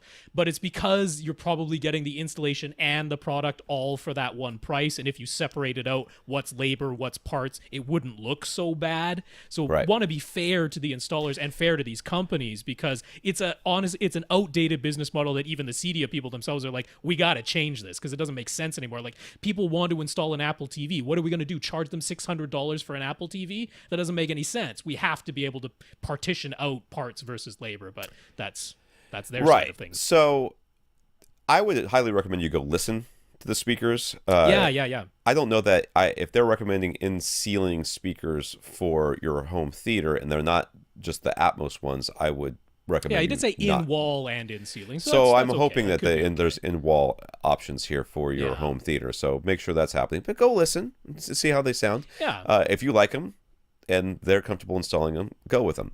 The problem you're going to run into is dealers have relationships with certain brands, and those are the brands they carry. It's like you can't go to a Best Buy store and say, sell me a car or sell me a motorcycle. They don't carry them. They don't have them. Same deal here. They have access to certain companies, and that is that. Which means if you decide you want to build your own home theater or go with products that they don't sell, you're kind of putting them between a rock and a hard place. You can't say, hey, I'll buy the speakers, give them to you, install them. Right. They generally don't work that way, and they you'll have to really communicate with them if you do want to go with a different speaker brand. Yeah. But I would take a listen not only to this, but find out what other options they have and see what they think. Yeah, because they might carry Kef or Martin Logan, maybe RBH if they happen to. If they don't carry RBH, you should encourage them to do so and then go with RBH, because that would be the easy answer to this problem. We don't have any real insight into these. They probably sound fine. That would be my guess. Robert would like some clarification on our comments regarding amps plugged into surge protectors with voltage regulation. He's never had any noticeable issues with his Outlaw 5000 amp plugged into his APC H15. Doesn't want to risk future damage. Should he worry? Are there best practices for the APC he can use to minimize the risk of damage? Should he just plug the Outlaw into the wall? This is one of those if it's not broke, don't fix it solutions here. I mean, the easy answer is just plug it into the wall. That's probably what Outlaw told you to do in the first place. But I would say read the manual. If they have a recommendation, go with the recommendation, because many times they say, we recommend plugging it directly into the wall. And almost all of them do. They really, really do. But that's the easy thing, and it's easier than doing anything else. It's just find the plug, unplug it from the APC, plug it into the wall. Bob's your uncle. Yeah, the clarification of what's happening is this is actually a bit of speculation on our part, because we're not 100% sure on why this happens the way it does, particularly with some subwoofer amplifiers. But it seems to be when the subwoofer or the amplifier is asking for a massive transient peak right now, right? It's asking for a huge amount of power. that actually is enough to cause a small voltage sag, right? It's similar to like turning on some big device, you turn on your dryer, right? Right. And your lights dim a little bit, right? Similar idea. A huge amount of power is requested, very suddenly. It's enough to cause a small voltage sag. The voltage regulator sees that and kicks in and says, all right, I'm going to pump up the voltage. But it was only a transient peak, and now all of that voltage is present when it doesn't really need to be, and you end up with kind of a voltage spike, and it gets into this weird feedback loop because then the amplifier tries to like clamp down because like, hey, I'm getting a voltage spike, so then it tries to clamp down. Then it's like, now I don't have enough power, and it requests more power, and the voltage regulator goes, okay, I'll give you more power. And it just kind of keeps going up and up and up like this, and before you know it, something blows. And remember, we're not electricians or electrical engineers, but that seems to be what's going on. That seems to be the problem here. But if you haven't had a problem with it, and you're lazy, like I am, and I say that with all respect and love because I am a very inert person as much as I can be. You might not do anything, and I would be okay with that. But I've left my AV receiver plugged into my J15, which is a similar thing, has voltage regulation on all the outputs, because your speaker amplifier is rarely trying to request anywhere close to the number of watts that your subwoofer amplifier is. Right. That's why I think my receiver's plugged into the APC as well. So, I mean, unless you have extremely high power hungry speakers, I don't think I would worry about it one way or the other. Yeah, it's funny if you put like actually your H15 could show you how many watts you're drawing, and it's probably like, your AV receiver probably says 160 watts per channel, and if you multiplied that by 7, you're like, but why is it only drawing 80? And it's like, that's probably the most you're ever drawing. So I probably wouldn't worry about it. But the correct answer is plug it into the wall. Or do whatever Outlaw says, because that's the answer that's not going to get us sued if your thing blows up. So,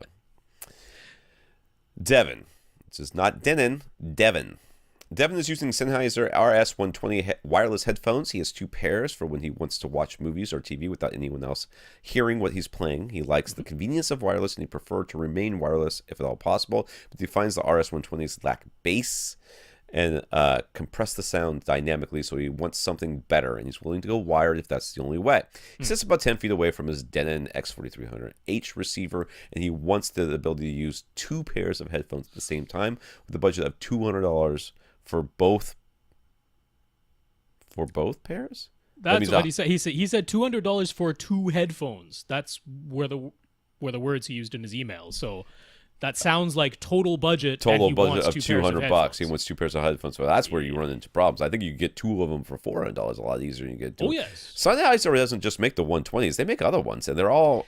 They do, but, I mean, like, for example, if you go to Inner Fidelity, the one that they're going to recommend... Now, they're recommended the RS170. That's actually been replaced now by the RS175 in Sennheiser's lineup. But it's $380 for two sets of the headphones plus the wireless transmitter, which can power... I think it can power 4 of those headphones, but certainly it can do 2. I think my brother uses those, and they are quite comfortable. I mean, they're comfortable. They're sealed, so you get the better bass. They're a higher-end headphone anyway, but... $380, we've blown your budget. If it was $200 per pair, then we're within your budget. Yeah. But if it's the way that I interpreted what was written as $200 total for 2 pairs, then unfortunately that's blown the budget. But I'll be honest with you. I'll still mention it because it's out there. Yeah, I think it's worth mentioning. I'm hoping he really means $200 per. Because $100 for a wireless headset alone is hard to find, much less 2 that are coming off the same transmitter. I mean, you can find like Bluetooth and stuff like that, but then you're into, a Bluetooth transmitter. But then you need a Bluetooth transmitter. Yeah. Like I couldn't come up with a solution that was wireless, can do 2 pairs of headphones, and all of that for under $200. Like I just couldn't make it happen. Yeah. With anything I would recommend, right? Because the other way you could make this wireless is to use that Outlaw wireless transmitter. Which is like $120 by itself, though. But it's $120, and then you'd need to connect it to like a great choice would be the Samson. I thought it was Samsung when Tom talked about it, but it's Samson, SAMSON. But that 4-channel studio headphone amplifier, which is $60. Yeah. So you've already spent $180 just to get wireless and the amplifiers. that means $10 headphones. I mean, I was gonna recommend the Sonys, right? The Sony MDR 7506s. You can find those for about $80 each. So you can get 2 pairs of the headphones for under $200. You can get the wireless setup for under $200, but together you're closing in on $400 again. Yeah. Yeah. So go with the Sennheisers. Basically yes, what it comes but down to. it's way over the budget he wanted to pay. Well, or yeah, because that's not a reason. Unfortunately, it's not a reasonable budget in the current climate. Now, somebody who's watching this video in 2019 and would like to call us idiots for not knowing what we're talking about, it's 2017. So shut up. Shut up, troll. I mean, is there a way he could do it all wired? I suppose, because you can you feed one source into that Samsung, right? The 4-channel Doesn't do all that. You just plug in a Y splitter into the thing and buy 2 long headphones. Yeah, but sometimes that doesn't get loud enough. Because the headphone jack output isn't always very powerful, even on high-end AV receivers tend to skimp out on the headphone jack. All right, so the output to the output the headphone, or you could use the Zone 2 output. That would also Zone 2 work. would be probably better. Yeah. Output that to the Samsung. The Samsung's only $60. You get 2 pairs of the Sony headphones. The 7506s, those are about $80 a piece. So you're a little over $200 for an all-wired. And you have to run a wire across your floor. Yeah, you got wires traipsing all the way across. But you have individual volume control, and you can plug into up to 4 headphones. Yeah. To that. I mean, we went $20 over your budget with that solution. That's not too bad. And then you can save up for the Outlaw. Right? Oh, yeah, for the wireless transmitter. Yep. Yeah. You can save up for that Outlaw. Okay. There you go. So, that's a path forward, Devin. We'll go with that. Hopefully that would work. Oh, something stuck in my teeth. It's driving me nuts. Dave. Yes. Look at this picture, dude. I want to live here. I know. I should have rented this guy's house. Dave has an amazing house made of wood, it looks like, and an indoor pool. And I'm scrolling. Look at all these pictures. Holy moly. All right, Dave has an indoor pool. He spends about 20 hours per week in this room. Must be nice to be Dave. And finds himself doing a lot of his TV watching in there. So he installed an Elite Screen's 100-inch screen along with his ViewSonic 7820 HD projector, and he's using an older Yamaha AV receiver to power 5 Polk speakers. These are for moisture-resistant in-walls and an outdoor center. Being a pool, the room gets very humid and can also get over 100 degrees Fahrenheit. You really can't run wires or power cords outside of the equipment room behind the screen. And this isn't a critical listening area at all, so he thought 5.0 would be fine, but now he wants subwoofers. Yes. He plans to install 2 in-wall subwoofers and power them with the Dayton Audio SA230 amps, unless we say those amps are totally inadequate. What he's finding difficult is identifying any in-wall subs that are moisture resistant and could withstand the occasional splash.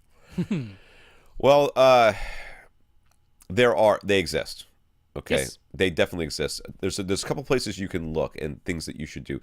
There are outdoor subwoofers. Many of them are meant to be buried in the ground. They have a little chimney that comes out of the ground. Oh, there's that type, for the sure. floor. That's not what you're looking for. It sounds like you want something in wall. So my guess, without knowing what Rob has found, because I didn't get this far down these questions, is that there's going to be something that is like for boats or yachts or that's right, outdoor, that sort of thing. That's what I would look for. Yeah, the word you're looking for when you're searching for it is marine subwoofers. Yeah. That's just what they call them, is marine subwoofers. They are largely meant to go in boats. But JL Audio, a company that we certainly trust, makes marine subwoofer drivers. They're not exorbitant. You're looking about $200 per driver, but that's not so expensive that I'm like, oh my goodness. And you've already got the amplifiers to power them. And they say right there they can work either in a sealed enclosure, which they sell pre-made sealed enclosures if you want them, or you could build your own, or they're like, you know what, it's honestly fine to just have the back open because he's got this other room on the other side of his screen there. So yeah, I would point you to a JL Audio marine subwoofer driver. Dude, that link you have in here doesn't have anything in it. Oh, like there's no products there. Well, I'll have to update it. Yeah, the products still exist. All right, okay, we'll find them.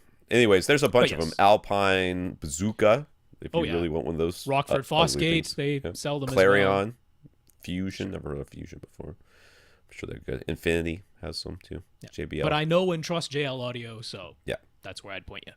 So he doesn't have any sort of enclosure for the backs of his in-wall speakers, and if the subwoofers go in-wall, they'll have open back in the same equipment room as the front speakers. Would they affect each other? Should he build boxes for the backs of his speakers and or subs? That's a really good question. I'd put an enclosure on the back of the speakers. That's what I'd do. Yeah, I guess just to be okay. So your subwoofer is going to the driver's going to be moving in and out. It's going to be pushing basically, as it moves into the whatever room it's moving air. It's pushing air into it, right? So that's causing an increased amount of pressure there, and then when it sucks back out to go to the other room as the driver goes back and forth, it's going to create a bit of a vacuum. Could that affect your main speakers? I think the answer is yes, it could. Yeah. Would it audibly affect your speakers? The answer is I don't know. It would depend on how big that equipment room is that you're talking about too. I mean, that would have it does affect things like inside a speaker cabinet, inside a tower speaker. They'll typically seal off the tweeter, and more often than not, they'll seal off the mid-range driver as well, so that the woofers aren't having that pressure effect on the other drivers within the cabinet of the speaker.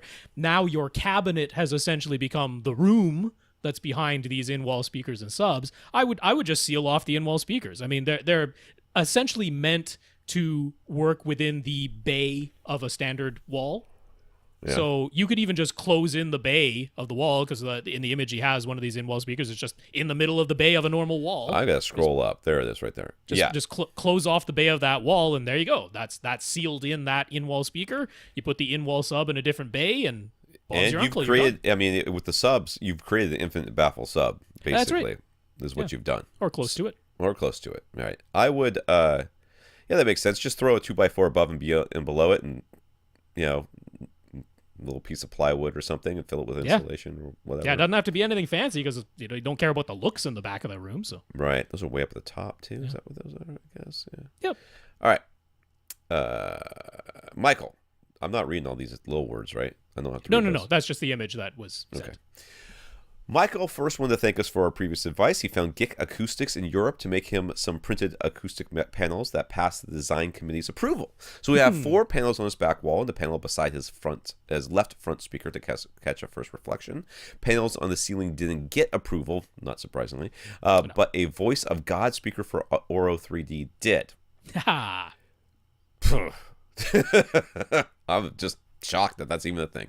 And by the way, the newest Denon models can actually reassign the surround back left binding post to power the Voice of God speaker, so it isn't strictly a pre-out channel anymore. So it doesn't take over a subwoofer. It's more important than that. Right. So he'll be going for a larger TV with a 12-foot seating distance. So all of that is thanks to our advice. The way I hear that is you just spent a bunch of money because of us, and we're sorry.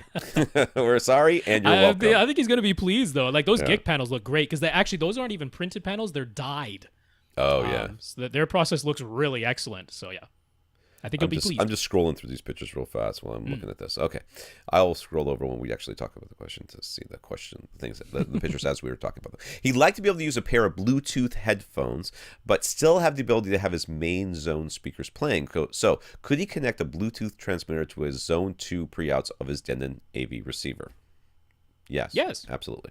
Yeah. The caveat being anything that you want to play out of that, what would now be your Bluetooth transmitter, which is connected to your Zone 2 pre-outs, anything that you want to play has to be sending a stereo signal. So that's the caveat there. He'd also like to use Hios, but he's realizing that all of his sources would need a 2-channel signal.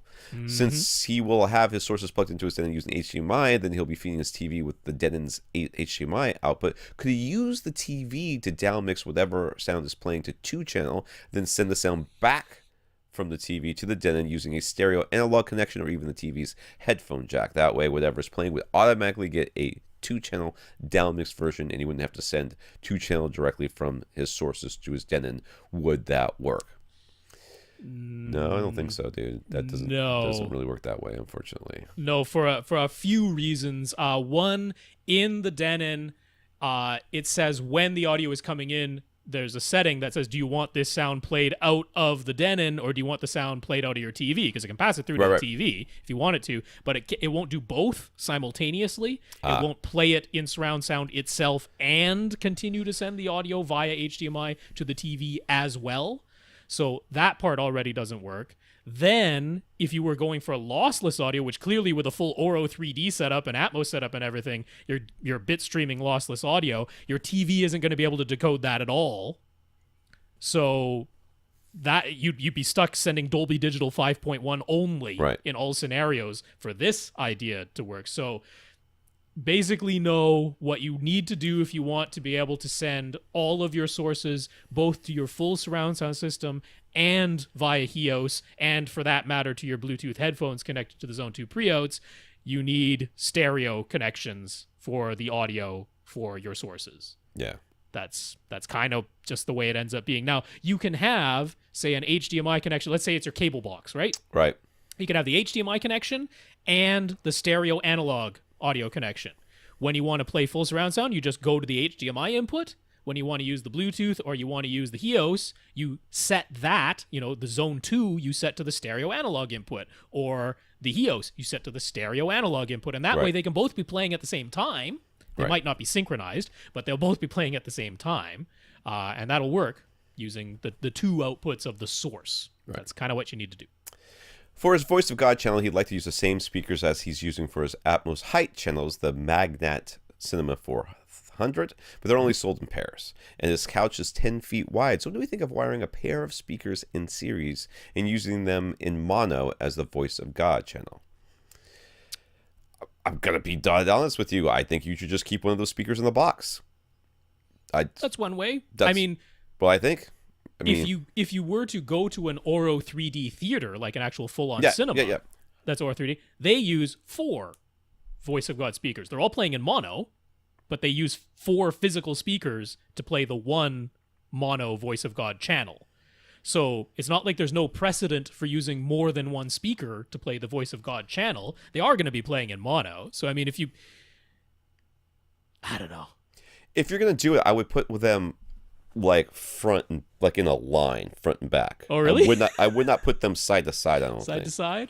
I don't think so. I don't know if you put them side to side so that they're optimized for your primary listening position, because you're going to get stereo, even though it's overhead. Yeah, it is side to side. Just leave one in the box. Keep a spare. It actually is. That is the easiest and the actual correct thing to do, because your theater's not big enough for that, and it's not going to look asymmetrical because it's one speaker in the middle. Yeah, so it'll be fine. And then if one of your speakers breaks, boom, you're done. Sure. Booyah. Take care of. All right, Kevin. Kevin currently has a pair of Acoustic Research Phantom 8.3 horizontally mounted, wall-mounted, and wired in parallel, acting as a single center channel behind his acoustically transparent screen. This means he has dual tweeters nearly 10 inches apart, which he knows is not ideal. So he's looking to replace the setup with a single center speaker. It's an acoustically transparent screen? Okay. Yes. He has 4 sofas in this room, including one against the back wall, 25 feet from the front speakers, where he sometimes sits for music listening. He wants to be able to crank it loud without worrying, and in general, be able to exceed reference volume at all seats without distortion or putting strain on the system. Okay. He's considered the Klipsch reference RC64 II. I don't know this. The DefTech CS9080s, the Axiom Audio VP180, the RBH Impression R56CI. He decided to buy the RBH and try it out, but before he tore his theater apart, he gave it a test listen in his bedroom setup, and he was not pleased. Running a frequency sweep at reference volume, there was a mechanical buzz at 150. So should he have RBH send him a replacement and see if the buzzing was just this particular speaker, or should he move on to other options? And are there other high output speakers that we would recommend over the RBH anyway?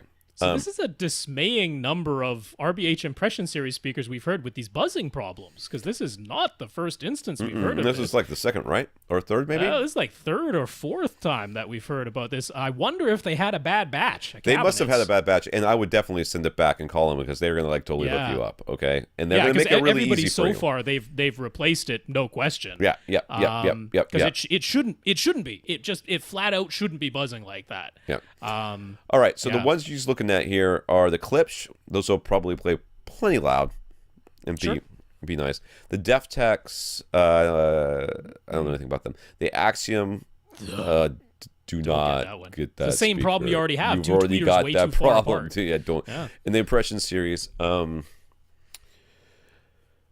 to think of anybody else that would be a good fit here. I mean, for 25 feet away, trying to hit reference volume from that, I would say even the RBH is going to struggle to do that as loud as it can play when it's working properly. Right. 25 feet away, full reference volume. What about those speakers with like the multiple tweeters or whatever it was that was their whole idea was to be extremely efficient, extremely loud? What was that company that I didn't like? I mean, I didn't like it, not like it. But I thought it was weird. Like Tecton? Yes, Tecton. What about them? Yeah, that'd be one. They're high efficiency. Yeah, that's what you're looking for. You're looking for super duper high efficiency and high power handling. So, along those lines, the one I would point you to is Power Sound Audio. Power Sound Audio sells speakers as well as subs. I did not know that. Compression tweeter. That's what you need there. Huge power handling. And actually, from the review that Mark Henninger did over on AVS Forum, very neutral sound. And they would look fantastic behind a screen. They sure would. Doesn't matter. They just that is an ugly box. speaker. I mean, that speaker is only a mother could love that speaker. That is an ugly, ugly speaker. Now it's more expensive than the RBH. What is it? $800 some odd dollars. $7.75. Shipping is included in that, so at least it's not shipping extra. So it is more expensive, but compared to some of the other ones that you were considering, like it's less expensive than the Axiom, that's for sure, and that DefTech, that particular Axiom DefTech. VP 180 is over $875. Are you kidding me? Oh heavens, yes, dude, it's Axiom. They're so expensive these days. But no, Power Sound Audio is where I would point you for this, because I agree. I agree. That'll I actually agree. I mean, I think over the other ones that you have here, you've already got the RBH. They're gonna send you another one if you ask them to. Right. I would call Power Sound Audio as well. I think that the Power Sound is probably the only one that's going to be able to hit as loud as you want. Looking at Tecton as well, I mean, they may have something for you. I don't know. I don't know the speaker brand very well. People who have them love them. All right, but then again, what does that mean? Nothing. So there you go. Damon on Twitter. Damon wants a projector that's good for gaming and has a quiet fan. He's contemplating either the Epson Home Cinema 3900 or the Sony HW45ES. He does not care about 3D thoughts. Do you have a dark room or a bright room? Yeah, isn't the 3900 like a light cannon? It is. And isn't that, it's not quite entry level, right? Because I reviewed the 3700. But it's not what you would call an ultra black projector. It's a living room projector. Yeah, and honestly, okay, I will tell you from my review of the 3700, I will say that that thing started up so loud. I mean, it was like, if somebody had told me that there was a little man inside there that was like pulling the string like on a lawnmower to get it started, I totally would have believed you. It's not that loud in operation, but it is not a quiet projector. If the 3900 is on the par with that one, which I believe it probably is, it's not going to be quiet. It's going to be. It does not satisfy the quiet fan request.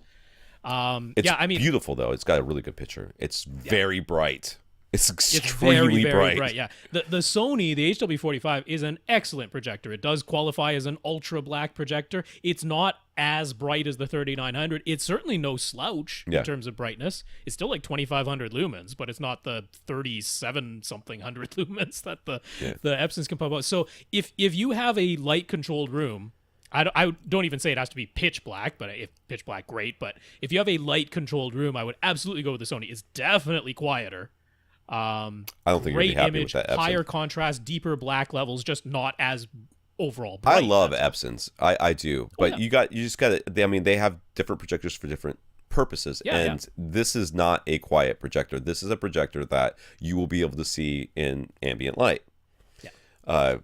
And it does make a really nice picture. I've got no problems with it, but it does have a few failings, and I don't think you're going to be happy with it. So no, when the key thing you want to do is overcome ambient light, that's the choice. Yeah. But assuming you have some light control, the HW45 in this case, for sure. Troy has a theater that's 10 feet by 17 feet by 7.5 feet. He's been using Klipsch speakers in there. Ooh, that's awfully close. But a few months ago, he bought...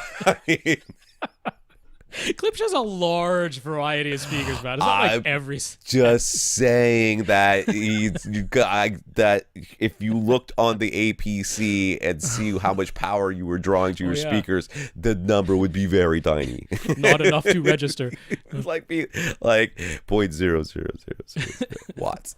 All right, Troy has a 10 by whatever. He's been using Klipsch speakers. A few months ago, he bought a pair of Send Acoustic Sierra 2 speakers for his living room 2-channel system. Now he wants something more linear for his theater. The Sierra 2s would be a bit too expensive, though, so what are some less expensive options? EMP Tech, ELAC, what do we think? So he likes the Sierra 2s.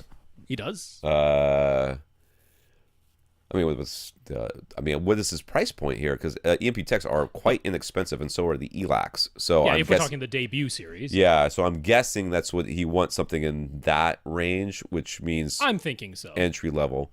Those are both great options. Yeah, those are both fine options, yeah. This is 10 by 17. I mean, my thought is, why not stick with Ascend Acoustics? Of course it is your thought. Those were always your thoughts. Everyone should go to Ascend Acoustics. No, you're a shill, sir. A shill. He likes the Sierra 2s enough that he's like, I think I'd like to replace all of my speakers. And yet, why not Ascend Acoustics for the rest of they have less expensive speakers. They don't sound exactly like the Sierra 2s, but they sound very neutral. That's for darn sure. So there are, there's going to be options there that Rob will probably tell you about at length and nauseum and a very long email. There'll also be Aperion Audio would be a good place to look. The Intimus series would be a good choice. Kef would be a good place to look, especially since you can get them over at Accessories for Less on P-Stock or whatever. Some other people that are coming to mind here. NHT? Sure. They have options as well that are good. And you're sitting close enough to all these things that it doesn't matter. Don't buy towers. You don't need them. Get bookshelves or something smaller. I mean, you don't need big speakers. But I mean, we don't discount EMP Tech or ELAC either, because also very fine choices. Oh, yeah. I thought we already said that. No, it's just, we've been naming these other ones. I'm just trying to come up with other options for you that I know are in that same price range. Yeah, I mean, maybe looks are a concern, right? Because, the Ascends, if you're looking at the SE series, certainly nothing fancy looking about them. So if aesthetics are a concern, then some of these other ones would be better choices. Yeah. I don't know. I mean, the problem is we just expanded his list. We didn't help him narrow it down at all. We just gave more options. So he prefers bookshelf speakers. Good. Tom has no response to that. Nope. And he's going to have dual subwoofers in his theater, so bass extension isn't really a concern. But both Tom and Rob, you and I, have fairly small rooms yet have opted for either tower fronts or very large bookshelf fronts. Why? Is there really any real need for larger speakers in this theater? Okay. So I did not opt for these. Okay, Aperion Audio called me and asked me to do a review, and this is what they wanted me to review. It lives here now, and if someday they called me and say I want them back, I would say send me some boxes, because I threw those boxes away like literally years ago. But I would send them back. So these are not my speakers. I would send them back tomorrow. If I bought and at the time, they wanted me to review the entire line, so I reviewed the bookshelf speakers kind of standalone, because they didn't have surround speakers at the time, and then these, and then their center channel. I would have bookshelf speakers given the option. That's what I would have. I would not have tower speakers. But since I have them, I have them. In my room, I don't need tower speakers. I cross them over. There's no need for them. You're absolutely right. My thought, there's always that thought in the back of my mind, is that I'm going to win the lottery, get a bigger room, and I'll need big speakers then. But since I never play the lottery, it doesn't seem to be very likely that's going to happen. But, you know, I could find a lottery ticket on the ground. It's possible. Well, I do play the lottery, and my likelihood of winning is about equal as yours at not playing. So, there we go. Yeah. But, if I had bought speakers for the size of room that I have, I mean, even bookshelves would be too big. I should be looking at NHT Super Zeros or something. Right. Like, the Sierra Lunas didn't exist at the time, but even those would play louder than anything I need. No, the speakers I chose were similar idea. The idea is that these are my forever speakers. Right. So no matter what room I go to, and hopefully I'll have a much larger room at some point in my future, the speakers are ready to handle that.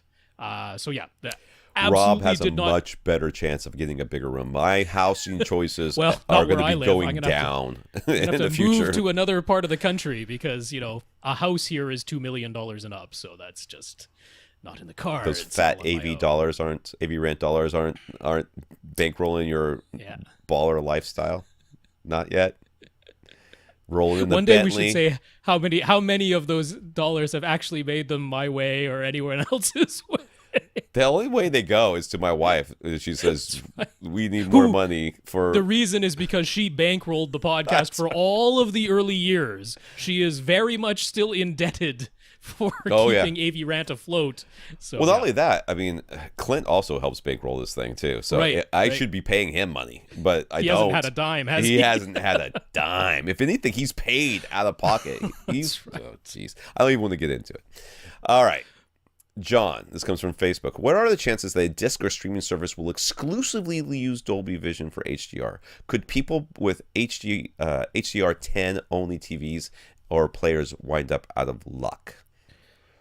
So this was actually the case for Vudu, right? Vudu was Dolby Vision only until they added HDR 10 support, but it didn't come to every movie. Some movies are HDR 10, some movies are Dolby Vision, some movies are both. But it's not everything fits within the same Venn diagram. So honestly, the likelihood is that we will see more and more movies that support both. Because if we're talking about Ultra HD Blu-ray, HDR10 is mandated. So your choices are no HDR, or if you have HDR, you must have at least HDR10. Right. And then Dolby Vision is an option on top of that. Right. If you want it on an Ultra HD Blu-ray. So for discs, if you support HDR10 in your display, you're good. That is mandated. You will always have that. For the streaming services, I think, if anything, it's going to support both more frequently. The likelihood of it being Dolby Vision only is really, really small. Because the way Dolby Vision is set up, it doesn't have to be dual layer, but it easily can be. Right. So the so-called base layer can be HDR10, and then the Dolby Vision extensions can be the second layer on top of that, and that's exactly how Ultra HD Blu-ray is set up for Dolby Vision. So I think that's the more likely scenario. There you go. Yeah. Jim recently added a vintage Technics turntable. Technics. Panasonic. I haven't seen them in a long time. Technics EQ Spectrum Analyzer to his system. Okay, I don't know what the EQ Spectrum Analyzer is. It the thing that makes the smiley face? It's the lights. The lights. Oh, the thing that goes up, the lights? The lights. Love those things. Totally. Analyzes the spectrum, bounces the lights. Bounces the lights. Anyway, his did an AVR X3300W doesn't have a phono input, but he solved that with an external phono preamp, but he's having trouble with the EQ analyzer. He's not using it for an actual EQ. He just wants the bouncing light bars for the old school aesthetic. So all he needs is to have it receive an audio signal. Yeah. What is so hard about this? Yes, dude.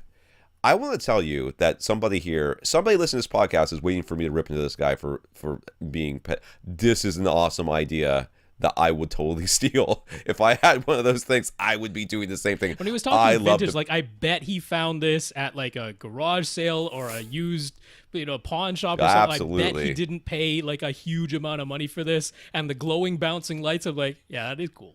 That is so cool. All right, so he's tried using the front speaker pre-outs from the X3300, but the signal was very low and the light bars on the EQ barely made even a blip during the peaks. So he connected the EQ to the Zone 2 RCA outputs, the Zone 2 volume way up, the light bars bounce like they should, but now he has the annoyance of having to turn on both zones and remember turn off Zone 2 when he's done. Could he use a cheap headphone amplifier connected to the speaker pre-outs to feed the EQ?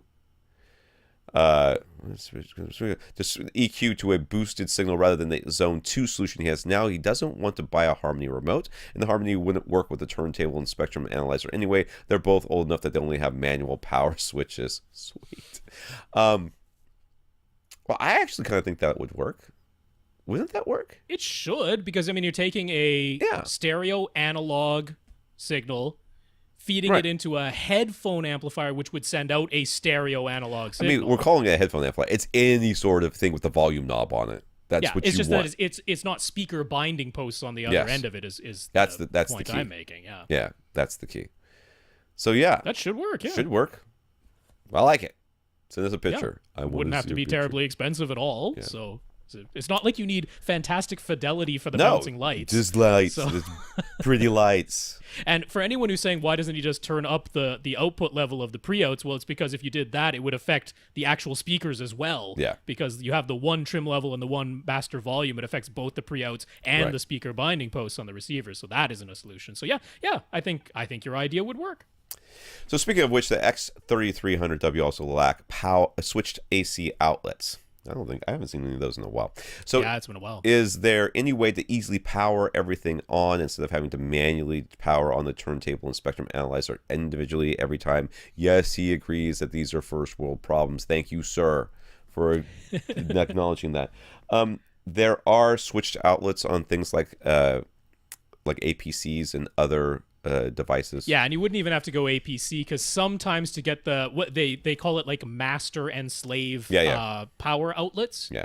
And sometimes to get that feature on APC is strangely higher up in their lineup. So if you just go to Home Depot, you can probably find them.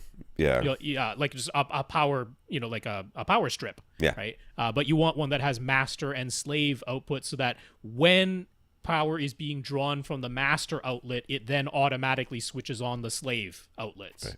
And that means when you click the power button to power up your X3300, that will then power on the slave outlets, which will then fire up your other equipment. And when you do that, you have to listen to Depeche Mode at the same time. It has to be. All right. That was a bad joke. I take it back. I'm sorry, sir. Lance has a 9.1 Atmos system. Recently, while watching a Blu-ray on his Xbox One S, he noticed the subwoofer was silent when it shouldn't have been. He stopped watching and ran the Dolby Amaze demo, and same thing, no subwoofer. He switched over to Kodi, ran the Dolby demo again, and it shook the house. He has his Xbox Blu-ray option set to Bitstream, and the app is up to date. So what's going on here, and what can he do about it? That's part one. Part two. Update. Lance just emailed before the podcast to say that Bitstream audio from his Xbox One S seems to be working fine now. He had no idea what changed, but now his subwoofer sounds fine. It's a turn it off, turn it back on solution.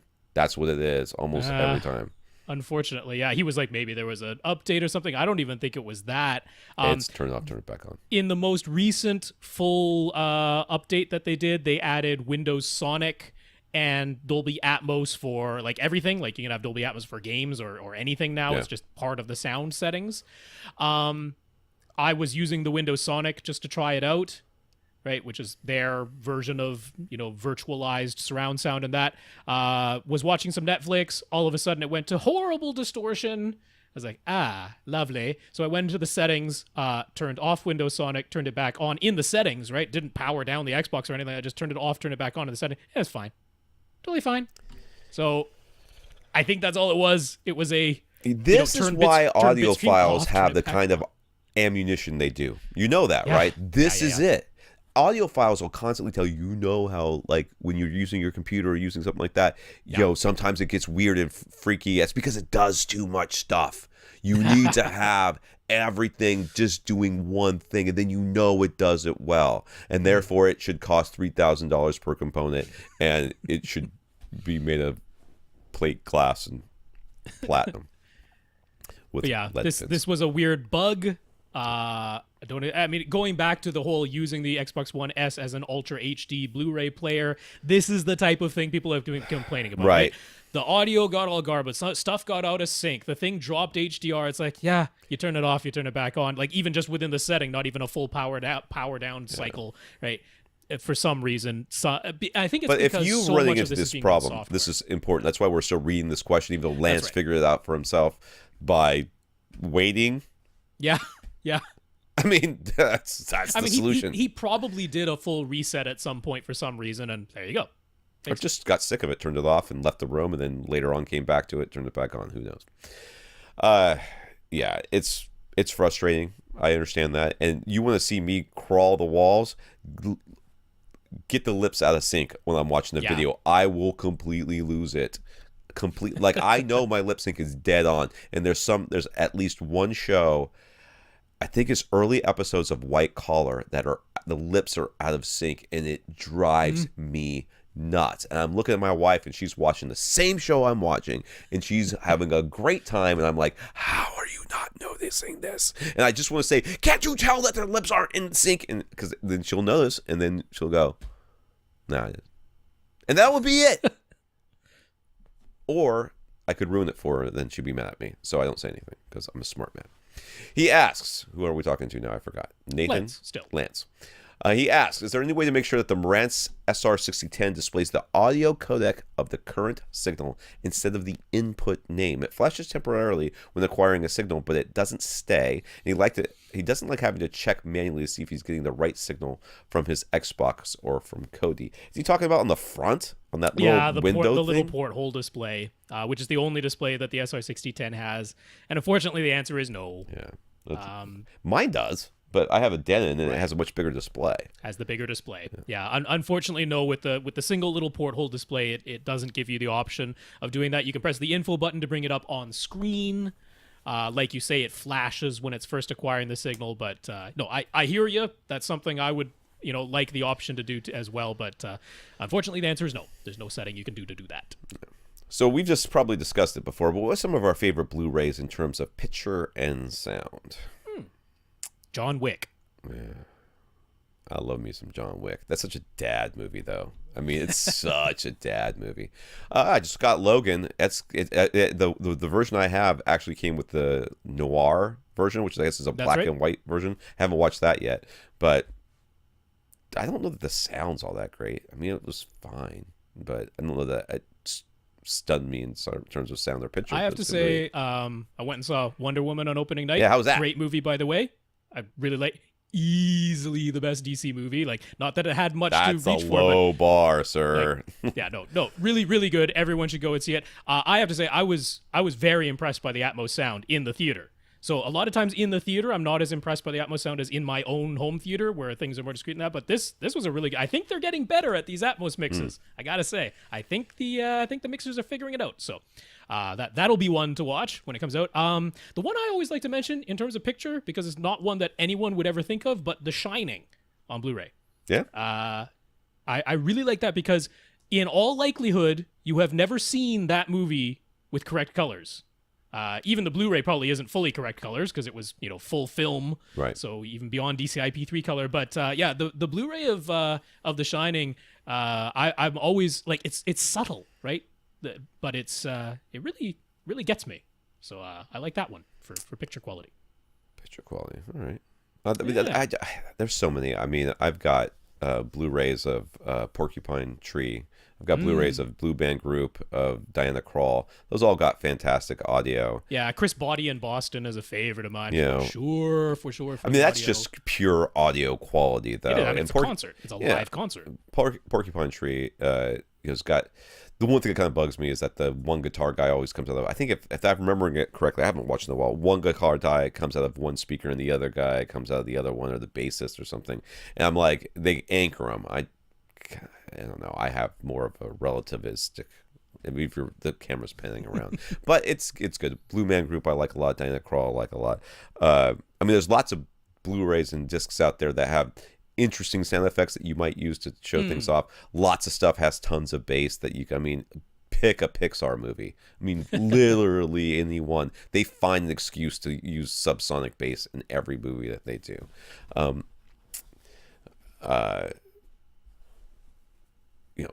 Pacific Rim. I mean, if you really want to just silliness. But yeah, there's lots of good stuff out there. What it really comes down to is what movies do you really like?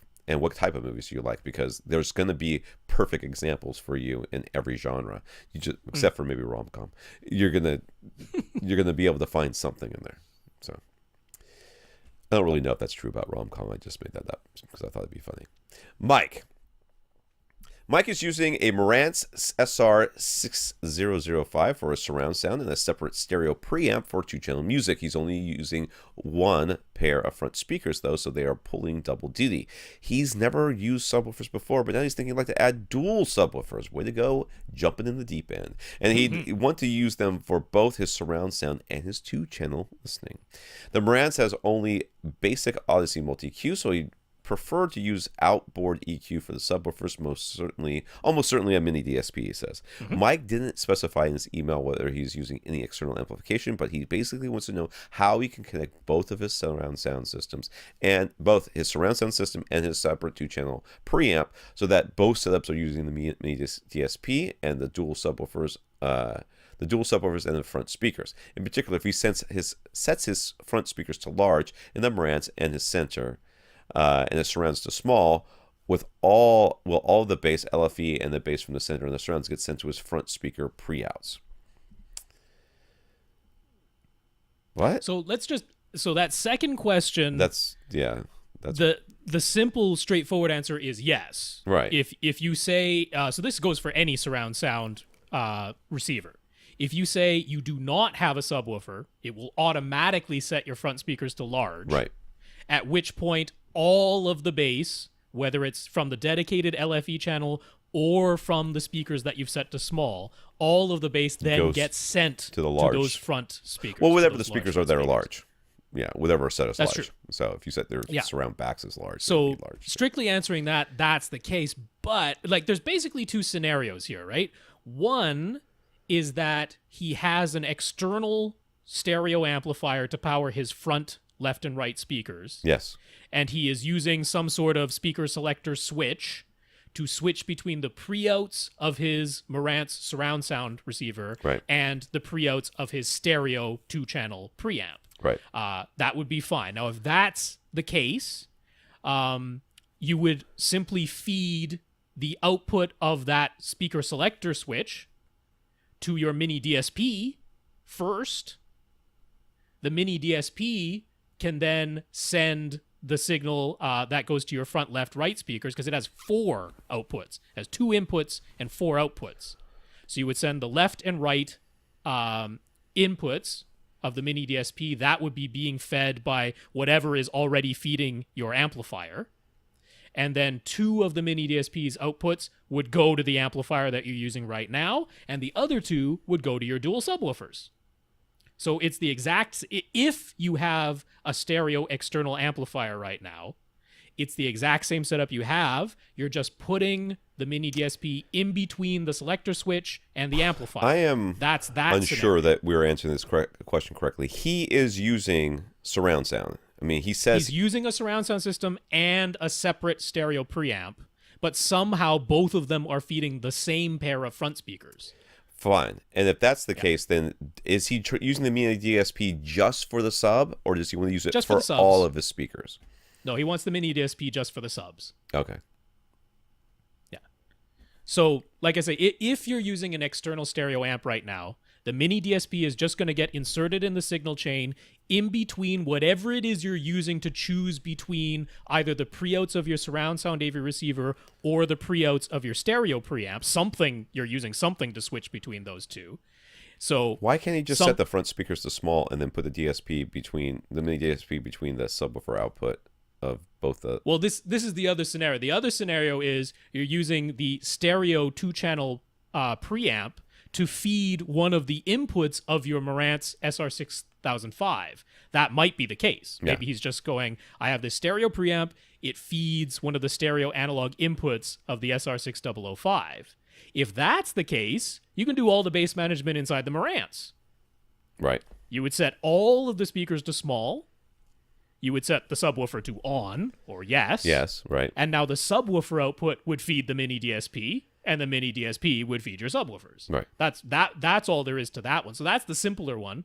The simpler one is that your Marantz is handling all of the amplification right now, and you just happen to be using this separate stereo preamp to feed one of the pairs of inputs on the Marantz. As long as you're not using like a pure direct mode when they're going through from your stereo preamp through your Marantz. You'd have to use the stereo listening mode. Yeah, something that allows bass management. That would be the easiest way to do it. Yeah, I mean, the thing is, he's never used subwoofers before, so he's not used to the all speakers set to small, subwoofer set to on. He hasn't used that setting before. But if all of the amplification is happening inside your Marantz, that's going to be the setup. All your speakers set to small, subwoofer set to yes or on or whatever it is. I'm guessing that's not how he has this thing set up, to be honest. Maybe not. Yeah, that's why I'm saying if you do have a stereo external amplifier, then somehow you are choosing which set of pre-outs are feeding that external amplifier. So some way you're doing that. Yeah, you got to. So that same output from that selector switch is now going to feed the mini DSP, and then the mini DSP is going to feed both your external 2-channel amplifier and your dual subwoofers. It has the 4 outputs. And in that case, you would keep the mains to large so that you could strip the bass out of it. That's right. And then let the mini DSP would then basically strip all the bass from that, send it to your subwoofers, and then that's essentially setting your front speakers to small. In essence, well, it's bass managing them inside the mini DSP rather than doing it inside the Marantz. So yeah, either way, there is a way to do this. Yeah, Nathan. First, last question. Nathan got his parents all set up. We were 2.5 hours almost. Of course, it's the last question. I'm literally blurry. I can hardly read. Nathan Nathan got his parents all set up with a Denon X4300H receiver, new equipment rack, freestanding panels from Gick Acoustics, and the Hios 1 speakers with an optional battery pack for the backyard. He was pleasantly surprised by how quickly he was able to put it all together and the ease with which his parents can use the Hios and Denon apps on their iPads to control everything. Awesome. Unrelated to that, he's toured several high-end audio shops in this area, and he's been very disappointed with the experience. The most expensive equipment is set up in treated rooms, although not even set up very well in some cases, while the less expensive gear gets bare cube-shaped rooms or just wide open spaces where they're guaranteed to sound worse. Worst of all, none of the dealers have been willing to move components around to allow for true A-B comparisons. So how are people supposed to actually compare? Would things be different if he calls ahead to make an appointment? Is dealing directly with manufacturers to get in-home trials really the only way? Yeah, some dudes are buttheads. I mean, when it comes down to it, I mean, and you're seeing right here exactly why people come to us to answer their questions, because that's ridiculous. They have said that they've clearly set up their rooms so that the good gear has the best chance to sound good, and the bad gear, or I'm not talking good gear, the expensive stuff is in the good rooms, the cheap stuff is not. That's clearly the case, and it's fairly easy to reason out why they would be doing that. They want you to spend more money. Absolutely. So, and that's fine. I mean, it's a sales tactic, and I can't begrudge them that. At the same time, they're like, can I move this speaker around so that I can do this? No, you can't move that speaker around, because what if you scratch it or drop it or push it over or dent it or something? We're going to be out that amount of money. And same thing here. I don't want to move it because what if I scratch it or dent it or something, and I'm going to be out that amount of money? What's the solution here? Well, go to a different shop, I guess, is one of them. But you said you've been to a few. It's not impossible. The way that, and this is, I don't know if this is a well-known fact, but I'll go ahead and say it anyways. Audioholics started with Gene essentially reviewing, it was a blog essentially when it first started, and Gene was reviewing audio equipment at a local high-end shop where he had a good relationship with the people, and they let him come in there and listen to the gear and take pictures and stuff like that and review it. And that's how Audioholics started. I think that's a fairly common way these things start. It's not impossible. You gotta find somebody that's cool, somebody that you can get in a relationship with, or you have to be somebody that clearly is going to come in there and spend $100,000. In which case, they will let you move whatever the hell you want. Yeah, yeah. Once you've spent a lot of money, they'll become a lot more willing to accommodate your requests to move things around and compare them. Go in there as and this may not work. It may not. Go in there as a geek. I mean, you're a geek. You're geeky about audio. They are certainly that somebody in that store is gonna be geeky about audio, and you're gonna have to connect with them on that level, and then let them do. I mean, I went in there with CDs and SACDs, and they were like, "What's an SACD?" I'm like, "Are you kidding me right now? I'm listening to $25,000 a pair of speakers right now, and you don't know what an SACD is?" Like, never heard of it. Fine. I mean, at least they could play the CDs. With the DVDAs or the SACDs, or I even had some like DTS discs, and they couldn't play any of that. Only the CDs. That was as far up the audio chain as they went. And this was back when SACD was still a thing. So, I mean, it seemed like that would be. So, we're going to get a letter from the SACD fans now. Hey, you know what? Feel free, write it on in, buddy. Yeah, that thing's taken off. I was a big advocate for making sure universal players were still a thing. SACD, yes. I mean, I still don't hear, most of the time, it's the exact, going back to our vinyl guy, it's the exact same mix. It's the exact same master. They did nothing but output it in a higher resolution and put it on a different disc. And people are like, hey, well, you could clearly hear more depth. Shut up. It is the same thing. Sometimes it's not. And when it's not, you can hear a difference. Or at least it's possible. But many times it's the exact same thing. So. But yeah, the calling ahead, I mean, it is about forming a relationship, to be honest, because very often, if you can get a good relationship going, and typically you have to be with the manager or at least the person who opens and or closes the store, because sometimes, especially if you're like bringing your own speakers in to compare, or your own amplifier in or something like that, they won't do it during store hours. But sometimes if you get a good relationship, it's like, hey, we're here an hour before opening every time. And if you can get a relationship good enough, you can come in early and do that type of thing, or stay late after they've closed. So it's often outside of business hours is the only time they're willing to do that sort of thing. Or just during slow times, you know. I mean, like during the week when there's not a lot of people coming in, maybe they might be more willing when they're bored. You know, buy them a sandwich or something. I don't know. So. But honestly, I think the in-home trial is always the best. I do if you too. can, because it's your room, it's your associated equipment, it's your recordings that you are going to be listening to in your seat. So it's all of those things. You're removing a ton of the variables, because trying to make an A/B comparison in a store, it's still going to sound different once you bring it home, because then it's your room and your acoustics and your associated equipment. So the in-home trial to me is the best way to go if you can do it. Okay. Yeah. All right. Well, that's the questions for this week. Let's go ahead and thank once again our listeners of the week. We want to thank Mark, Vincent, Nathan, and David. They went to www.avrant.com and clicked on the Buy Us a Cup of Coffee link and left us a PayPal donation. So thank you, Mark, Vincent, Nathan, and David. I'll say it again. Mark, Vincent, Nathan, David, thank you all so much for those donations. I also want to thank Mark and Nathan for talking us up to SVS and Herb over at Cross Spectrum Labs, respectively. Thank you, gentlemen. Yeah, and congrats on your purchases. I am sure you will love them both. Yes. Herb, in particular, if you guys don't know, if you don't remember, Herb at Cross Spectrum Labs, he sells calibrated microphones. So that's right. It's at a really reasonable price too. So, and no, he doesn't advertise with us. No one does. Tiny little markup. It is literally a tiny. It's like kind of ridiculous, isn't it? I mean, it feels like, I don't know how much it is, but it's not that much, not compared to the retail price of the microphone.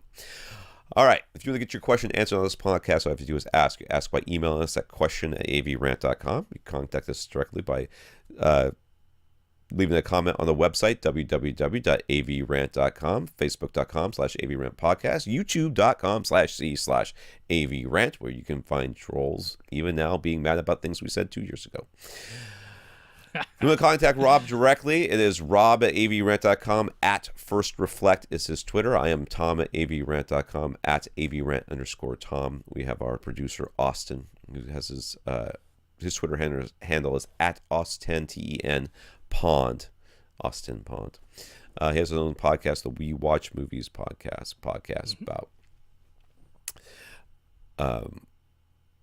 It's the We Watch Movie. I say that already. The We Watch Movies podcast. Yep, I'm sorry. Podcast, it's a podcast about Duke Nukem and how seminal that game was, and how disappointed they were that it took so long for the new game to come out, and how Duke Nukem Forever. Yeah, and how they're looking forward to the next installment.